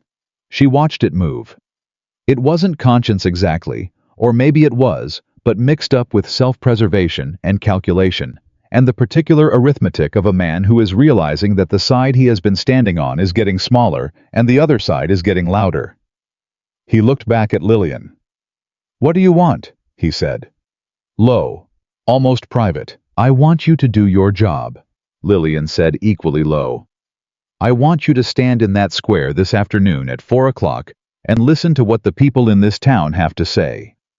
I want you to hear testimony about what those children have been experiencing and what the water smells like after rain and what Thomas Holloway's tailings pond is doing to the water supply that 40 families drink from." She held his gaze. "And I want you to decide whether you're the sheriff of Harding Creek or the sheriff of the Holloway Mining Company. Because you cannot be both. You have never been able to be both. You've just been allowed to pretend." The street was very quiet. Briggs looked at her for a long time. He did not arrest her. He did not move aside immediately either. He stood there in the gap between the hardware store and the feed merchant with his star catching the afternoon light and something working through him that she couldn't fully read, and then he said very quietly, 4 o'clock. He walked away. Jonah stood beside her and watched him go. "That could have gone worse," he said. "It still might," she said. "You know Holloway's going to hear about this before 4 o'clock. "I'm counting on it," she said. He looked at her. She looked back. "If Holloway sends someone to stop us, that's itself a statement. It tells this town something about what he's afraid of. People who have nothing to hide don't send men to shut down a conversation in the town square." She adjusted the strap of her satchel. "I need to get my father." Elias Carter had his case notes already organized. When Lillian came through the front door, she came through the front this time because hiding was finished, and he looked up at his daughter and read her face and said simply, "Tell me the plan." She told him. When she got to the part about Briggs, he was quiet for a moment. "You think he'll stand there?" "I think he doesn't know what else to do," she said. "He's been doing Holloway's bidding for so long he doesn't have a position of his own anymore. If enough of this town shows up and tells the truth loudly enough, he's got nothing to stand behind." Her father looked at his notes. "The analysis isn't back from Billings." "I know. Without the formal analysis, Everything we present this afternoon is circumstantial and testimony-based. Holloway's lawyers, and he has them, will call it exactly that. I know that too, she said. But circumstantial and testimony-based is how every truth starts before someone puts a number on it. We have your notes. We have the timeline. We have the map. We have Berta Decker and Ada Morse and 6 other families who are ready to stand up and say what they've seen. She looked at her father. And we have the fact that Holloway sent men to that ridge before dawn this morning to talk about containing us, and Berta Decker's husband heard them, and Berta Decker is going to say so in public. Elias Carter stood up slowly. He picked up his case notes. He looked at his daughter with an expression she recognized, the particular look he'd worn on difficult house calls when the situation was bad and the odds were poor, and he was going anyway because going was the thing you did. "All right," he said. "Let's go." They reached Ruth Kavanaugh's house at 2:30 to find it fuller than Lillian had expected. Berta Decker was still there. Ada Morse had come with her son, pale and thin but upright, walking with his mother's hand at his shoulder. Henry Pratt was standing in the corner with his hat in his hands. 2 women Lillian didn't know well, but recognized from church. A man named Tate, who farmed the north pasture adjacent to the Holloway property, and had been trying to get someone to listen to his concerns about the creek for 8 months. 8 months. He'd known for 8 months. He said it with the quiet devastation of someone who had been disbelieved for so long. They'd started to disbelieve themselves. "I told my wife the water smelled wrong last fall. She said I was imagining it. I told the man at the county agricultural office when he came through in March. He wrote it down, and I never heard back." He looked at Lillian. "I'm not imagining it." "No," she said. "You're not." Jonah had come in behind her. He moved to the center of the room, not to take it over, but because he had something to say, and the room needed to hear it, standing, not sitting. "I want everyone in this room to understand something before 4 o'clock, he said. He wasn't loud. He didn't need to be. Thomas Holloway is a man with money and lawyers, and a sheriff who has been his employee in everything but name. When we stand up in that square today, he's going to know about it. He or someone who works for him will be there, and they are going to try to make what we're doing look like a mob, like the same thing that happened to Lillian 2 nights ago, just pointed in a different direction." The room was very quiet. "We are not a mob," Jonah said.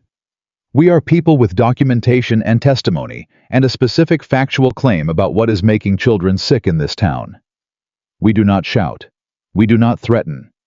We stand up one at a time, and we say what we know, and we let the truth be as loud as it needs to be, which is louder than anything else in that square today." He looked around the room. "Can everyone do that?" Heads nodded, slowly, then with more certainty. "Good," he said. He looked at Lillian. She looked at the room, at these people tired and frightened and wrong-footed by the last 3 weeks, and now here anyway, choosing something different. She thought about what her father had said. Fear is the whole mechanism. If someone says the truth out loud first, "There's one more thing," she said.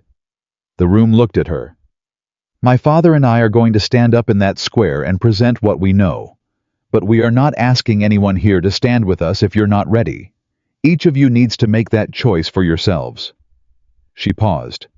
"But if you do stand up, if you decide today that enough is enough, then I need you to know that what you're doing matters more than you might think.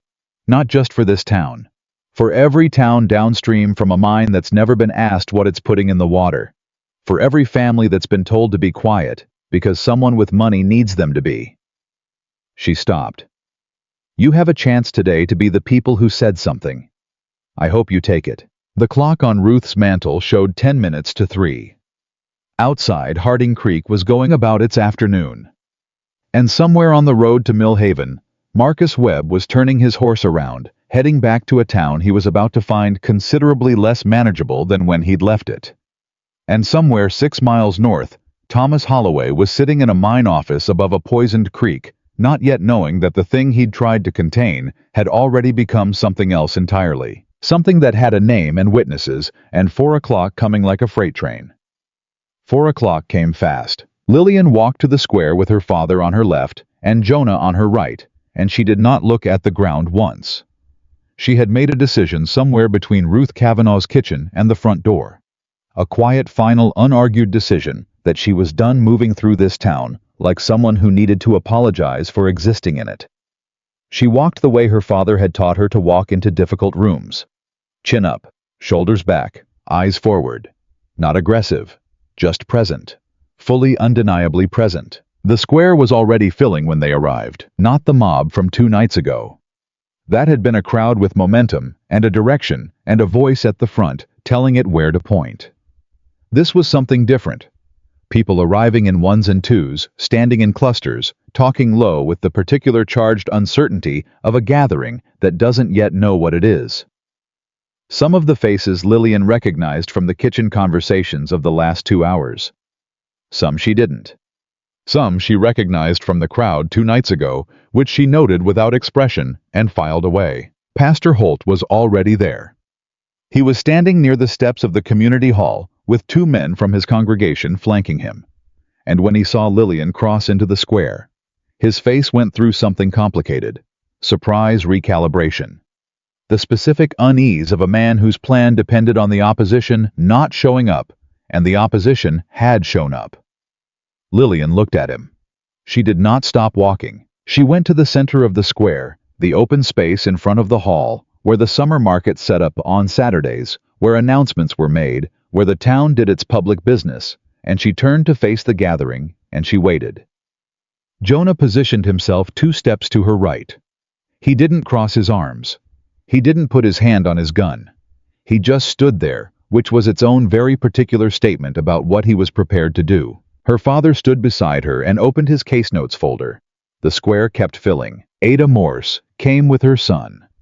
Berta Decker came with her husband, who was a tall, sun-weathered man with the look of someone who had done something that cost him something and was not sorry.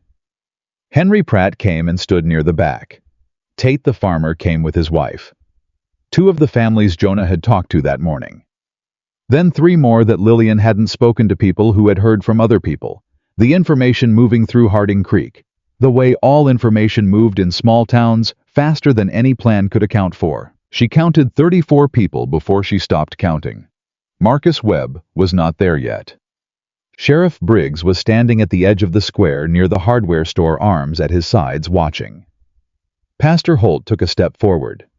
"Miss Carter," he said loud enough for the square to hear. "This is not inappropriate." "Thank you for being here, Pastor," Lillian said, just as loud, not aggressive, clear. "You're welcome to stay and listen." That stopped him. Not because it was a clever comeback, because it wasn't. It was a simple statement of fact delivered with absolute composure, and composure is harder to argue with than anger. She looked at the square. "My name is Lillian Carter," she said. "My father is Dr. Elias Carter. We have lived in Harding Creek for 11 years.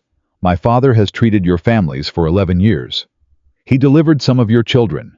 He sat beside your dying, and you're sick, and you're frightened, without once sending a bill he knew you couldn't pay." She paused. 3 weeks ago, your children started getting sick. And 6 days ago, someone decided that the easiest explanation was me. The square was quiet. "I'm not here to ask for an apology," she said. "I'm here to tell you what is actually making your children sick. And I'm asking you to listen, not because you owe me that, but because your children are still sick, and the thing that is hurting them is still in the water. And every day that we spend pointing at the wrong cause is another day it keeps happening." She turned to her father. Elias Carter stepped forward. He was 61 years old, and he had a bruise on his temple, and he hadn't slept in 2 nights, and he stood in front of that square with his case notes in his hand, like a man who had found solid ground after a long time without it. "I have treated 22 children in this town over the past 3 weeks, he said. His voice was steady and unhurried, the voice he used with patience, clear, precise carrying. "I have documented every case. Symptoms, onset, progression, response to treatment, water sources used by each family." He held up the folder. "The pattern in these notes is not random, and it is not caused by any treatment my daughter or I administered. The pattern is consistent with low-level heavy metal poisoning from contaminated water. Specifically, the pattern is consistent with arsenic compounds at concentrations that would result from industrial mining runoff reaching the water supply." A sound moved through the crowd. Not loud, just a sound. The kind that happens when a word lands on people who have been waiting for a word without knowing they were waiting. The Holloway Mine, Elias continued, operates a tailings pond, a waste containment area on the North Fork Bench, 6 miles above town. 3 weeks ago, this valley experienced its largest rainfall event in 2 years. The tailings pond overflowed. The runoff entered the main tributary above town. Within 72 hours, the first child in Harding Creek was sick. He stopped. The square absorbed it. Jonah stepped forward. He unfolded his map and held it up. "I drew this 2 months ago," he said, "before the children got sick. I drew it because I could see the problem from the ridge above my property, and I went to the sheriff's office and I was told it wasn't my concern." He looked at Briggs across the square. "It became everyone's concern anyway." He brought the map down and held it so the people nearest him could see it. The distances on this map are exact. The drainage grade is exact. When the tailings pond reaches capacity, there is nowhere for the runoff to go except down this slope and into this creek. That is not speculation. That is geography. "That's one man's drawing," said a voice from the back. Lillian looked toward it. A man she didn't know, not from town, she was fairly certain. Broader than the local men with a jacket that was too warm for July in Montana. Holloway's man. She'd known he'd be here. "You're right," she said. "It is one man's drawing. It's also consistent with my father's documented case notes, with water samples I personally collected from the tributary yesterday morning and sent to Professor Aldous Crane at Billings College for independent chemical analysis, and with the testimony of 8 families in this square who have been watching their children suffer for 3 weeks. She held the man's gaze. "You're welcome to dispute any of those things individually, but you'll have a harder time disputing all of them at once." Holloway's man didn't respond. Pastor Holt said, "Even if what you're saying about the water is true."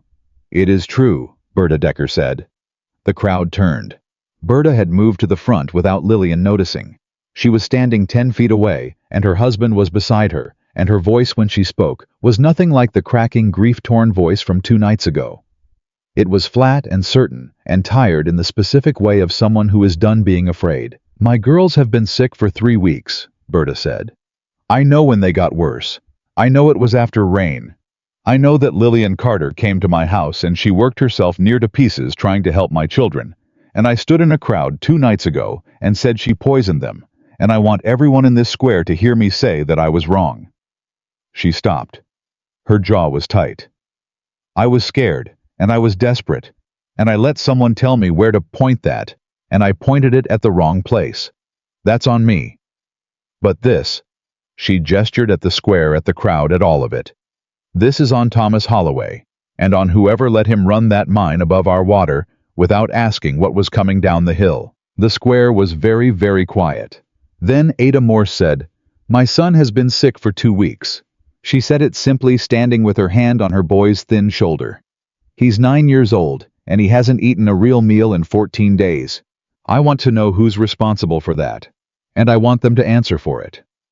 Then Tate said, "I told the county agricultural office in March, 8 months ago." They wrote it down. Then Henry Pratt from the back, in a voice that was rough with something he was pushing through, "I knew Webb was involved in this. I knew it yesterday morning, and I stood in his store, and I didn't say anything, and I've been sick about it since.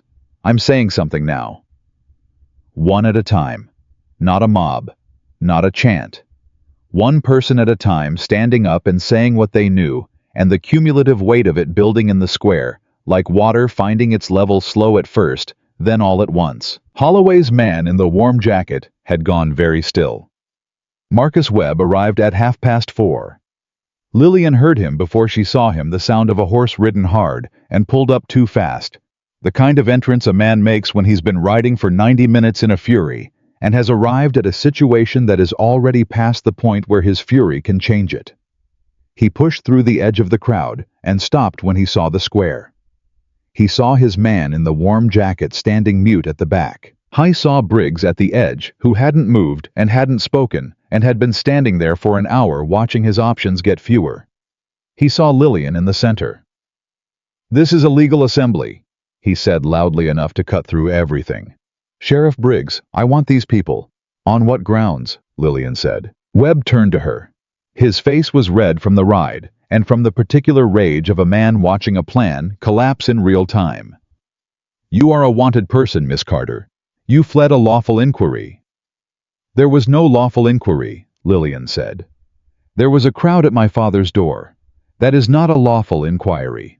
That is exactly what we've been describing today, the use of public fear to silence people who were getting close to a truth that Thomas Holloway cannot afford." "You don't know anything about Thomas Holloway."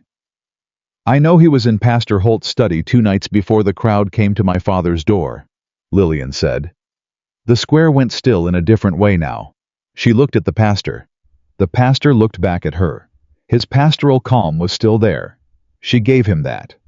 It was resilient, but underneath it something had gone uncertain. He had not expected Ruth Kavanaugh's name to come up. He had not expected anyone to have been in that hallway. "I know what was said in that study," Lillian said. She kept her voice level. She was not performing. She was simply stating facts one after another in the order they occurred. "I know that Thomas Holloway told you the only credible voice in this valley was my father, and he needed him quiet or gone. And I know that you said leave that to me.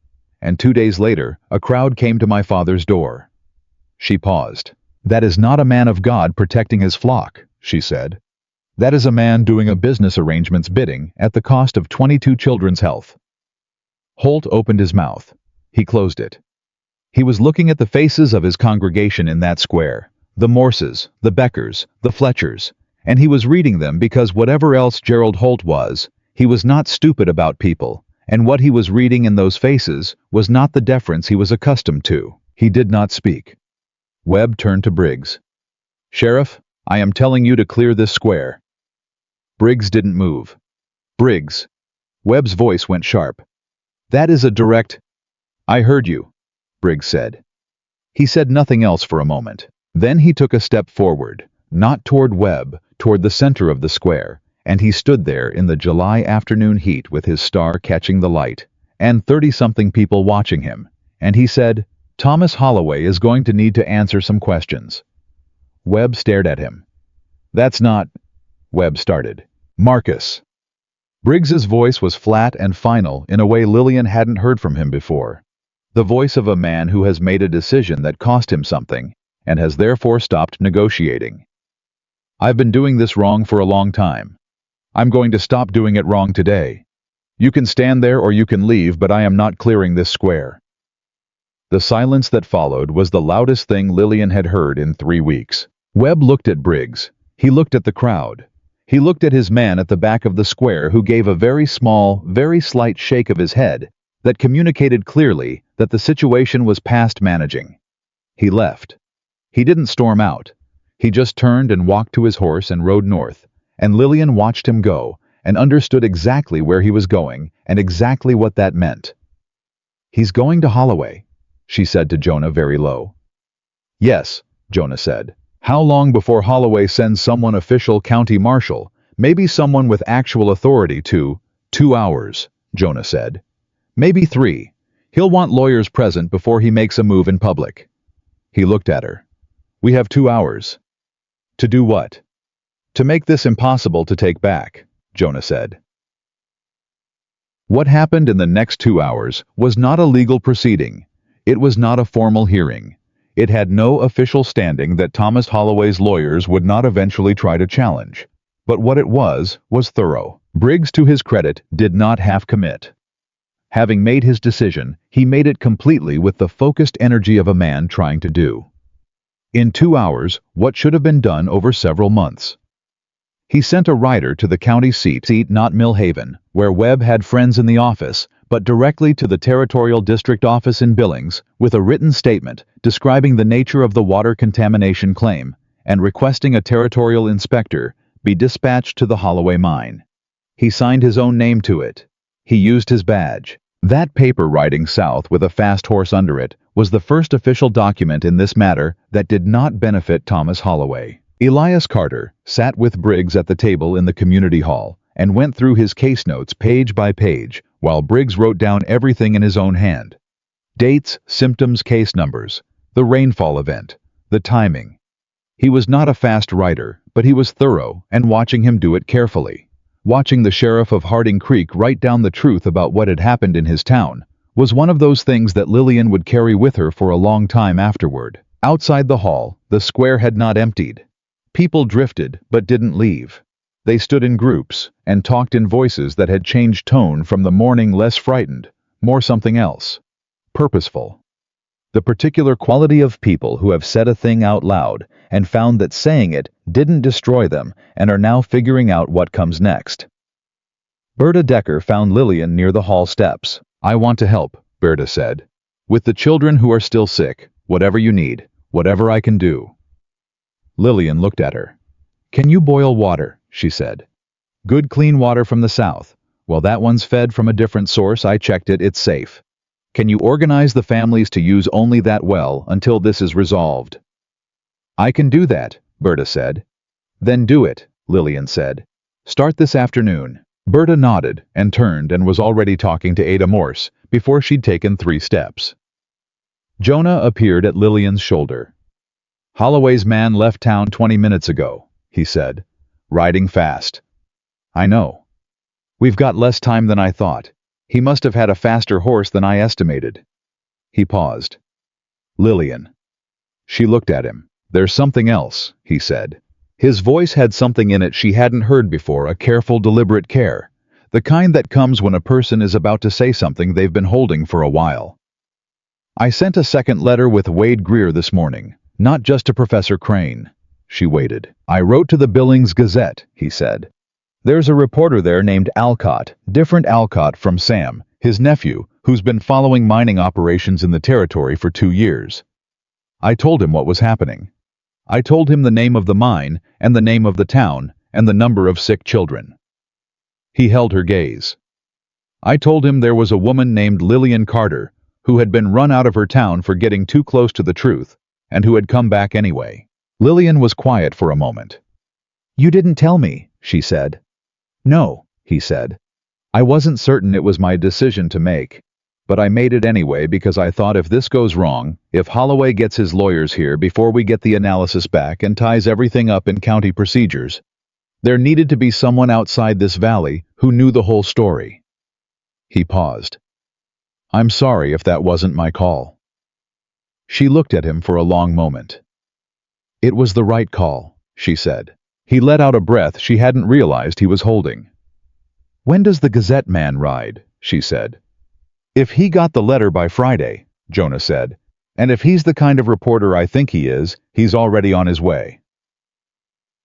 Thomas Holloway arrived in Harding Creek at 7 o'clock that evening. Not with lawyers, not with a marshal. He came himself, which was the thing nobody had expected, and he came with only 2 men flanking him, which was fewer than Lillian would have predicted for a man of his resources. He was 60 years old, shorter than she'd imagined, with white hair, and the kind of face that had gotten what it wanted for so long, it had forgotten that not getting what it wanted was a possibility. He rode to the community hall. Briggs met him at the door. Lillian stood behind Briggs, and her father stood beside her, and Jonah was 2 steps back, not intervening, just present, which in Jonah's particular vocabulary meant considerably more than it would from most men. Holloway looked at Lillian. He looked at her the way men look at problems they underestimated.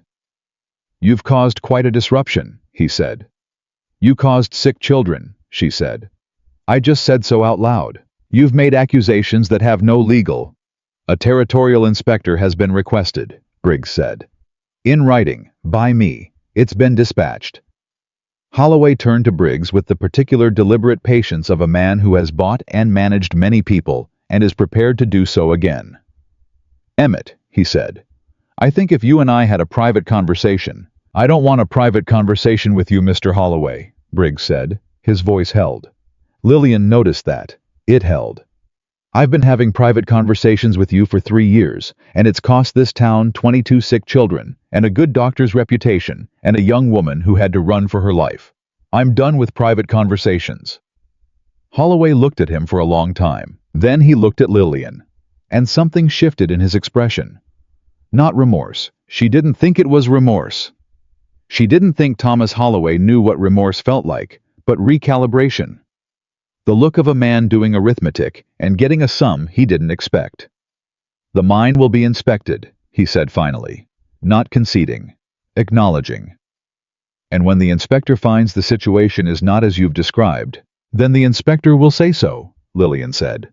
"And we'll have the chemical analysis from Professor Crane, and my father's case documentation, and this town's testimony. And between all of those things, the inspector is going to have a great deal of information to weigh." She paused. "And a reporter from the Billings Gazette is writing to cover the story, which means that however the inspector chooses to weigh that information, people beyond this county will be reading about his conclusion." That landed. She watched it land. Holloway said nothing for the space of 10 full seconds. Then he turned his horse and rode back the way he had come, and his 2 men followed him, and the dust settled behind them in the evening air, and the street was quiet. Briggs turned and looked at Lillian. He seemed like he might say something. He didn't. He went back inside the hall. Her father put his hand on her shoulder. Jonah said, "That's not over." "I know," she said. "He'll try another way." "I know that too," she said. "But every way he tries is going to be one more thing a Billings Gazette reporter can write about. He knows that now." She looked north toward the ridge she couldn't see from here, but could feel the presence of the mine, the tailings pond, the creek running down through the mountains, carrying what it carried. "He's not invincible. He just thought he was." Wade Greer came back on Monday evening. He came fast, and he came straight to Ruth Kavanaugh's house, and he put Professor Aldous Crane's written assessment on the kitchen table in front of Lillian and her father and Jonah and Ruth and Berta Decker, who had essentially not left Ruth's house since Thursday and had organized the water distribution to 15 families in the time between. The assessment was 4 pages. Dense, precise, written in the particular careful language of a man who understands that his words are going to be used in a legal context. Lillian read it in 6 minutes. She read the key paragraph 3 times. Arsenic compounds at concentrations of 0.087 milligrams per liter, 11 times the safe threshold for drinking water. Mercury traces at 0.03 milligrams per liter. Both consistent with silver mining processing waste. Both present in all 3 samples. Source in the assessment's judgment, almost certainly upstream industrial activity. Her father read it and put it down, and pressed both hands over his face for a moment. "It's enough," he said. His voice was muffled by his hands. "This is enough." "Yes," Jonah said. Berta Decker said nothing. She just looked at the paper, and her eyes were wet, and she didn't try to hide it. The territorial inspector arrived Tuesday morning. He was a quiet, thorough man named Garrett. Different Garrett. No relation to the one who'd ridden the ridge looking for Lillian. And he spent 2 days at the Holloway mine with 2 assistants taking measurements and collecting samples and interviewing workers, several of whom, it emerged, had been concerned about the tailings pond for over a year and had said nothing because the mine was their paycheck. On Wednesday, the Billings Gazette reporter arrived. His name was James Alcott. He was 35 years old, and he had been reporting on territorial mining operations for 6 years. He spoke to Lillian for 4 hours, and her father for 3, and Jonah for 2, and Berta Decker, and Ada Morse, and Tate the farmer, and Henry Pratt, who said everything he'd been unable to say on the street that Thursday morning. The inspector's preliminary findings issued. Thursday recommended immediate suspension of the Holloway mine's operating license, pending remediation of the tailings containment structure and independent verification of water safety across the affected tributary. Thomas Holloway's lawyers filed 3 objections. All 3 were denied at the territorial level by the end of the following week. Marcus Webb resigned from his position on the town council the Friday after the square. He didn't give a reason. He didn't need to. Pastor Gerald Holt gave a sermon the following Sunday that was the most careful piece of language Lillian had ever heard, full of general references to human fallibility and the dangers of fear and the importance of truth, utterly absent any specific acknowledgement of what he had done or been part of. She sat in the back row and listened to the whole thing, and then stood up and walked out, not loudly, and several other people walked out with her. That was enough for now. Some things take longer. 6 weeks after the square. Elias Carter's licensing complaint was formally dismissed by the county board for lack of merit. The board's letter did not apologize. It rarely did. He went back to practicing medicine. The children who had been sick recovered slowly. Most of them, the way children recover from things faster than adults expect, leaving behind only a tiredness that faded week by week as the water got cleaner. Two of the sicker ones took longer. The Morrison boy, who had been the first and who had been the worst, spent 2 months building back what he'd lost. But he built it back. Lillian sat with him twice a week and watched him do it, and felt something she hadn't felt in a long time. Not relief exactly, but the particular deep satisfaction of a person whose work has meant something that can be measured. The Holloway mine reopened 4 months later under new safety requirements and a revised lease that included independent quarterly water testing. Thomas Holloway kept his operation, but he kept it differently under eyes that hadn't been there before. It wasn't justice in the complete sense. Complete justice would have looked different, would have included accountability that money managed to avoid, as money so often does. But it was something. It was the beginning of a standard where there had been no standard. It was the children not getting sick anymore. That counted. Jonah McAllister came down from his ridge less, and then more, and then eventually he stopped thinking of it. In those terms, how much time he was spending in town versus on the mountain, because the distinction had blurred in a way he found he didn't mind. He brought the timber map to the community hall meeting in September and presented a proposal for a monitored drainage buffer along the North Fork. It was adopted. He went back to cutting timber on the lease he'd picked up on the eastern ridge after losing the South Fork land, and the work was the same work it had always been, but it had a different quality to it. Less like exile, more like purpose. He did not say any of this to Lillian directly, because Jonah McAllister was not a man who said things like this directly. But she knew in the way she'd gotten to know what he wasn't saying alongside what he was, which had turned out to be a rich and complicated and occasionally maddening fluency. One evening in October, when the heat had broken and the first real cool of the coming autumn was in the air, and the light had that particular low amber quality of a Montana fall, she walked up the ridge road to his cabin and knocked on the door. He opened it. He looked at her. "I brought supper," she said. She held up a covered pot. He stepped back from the door to let her in. She came in and set the pot on the hearth and turned around, and he was looking at her with that same look she'd seen from the first night, the one that wasn't cold and wasn't warm, but was entirely steadily, unflinchingly present. And she thought about the woman who had collapsed on this ridge in a summer storm with 40 cents and a box of matches and no direction to run in. She thought about what it had cost to come back. She thought about what it had been worth. "You're not going anywhere," Jonah said. It wasn't quite a question. "No," she said. He nodded once the way he nodded when something was settled. "Good," he said. He got 2 cups for the coffee. Outside, the Montana sky went dark in that enormous way.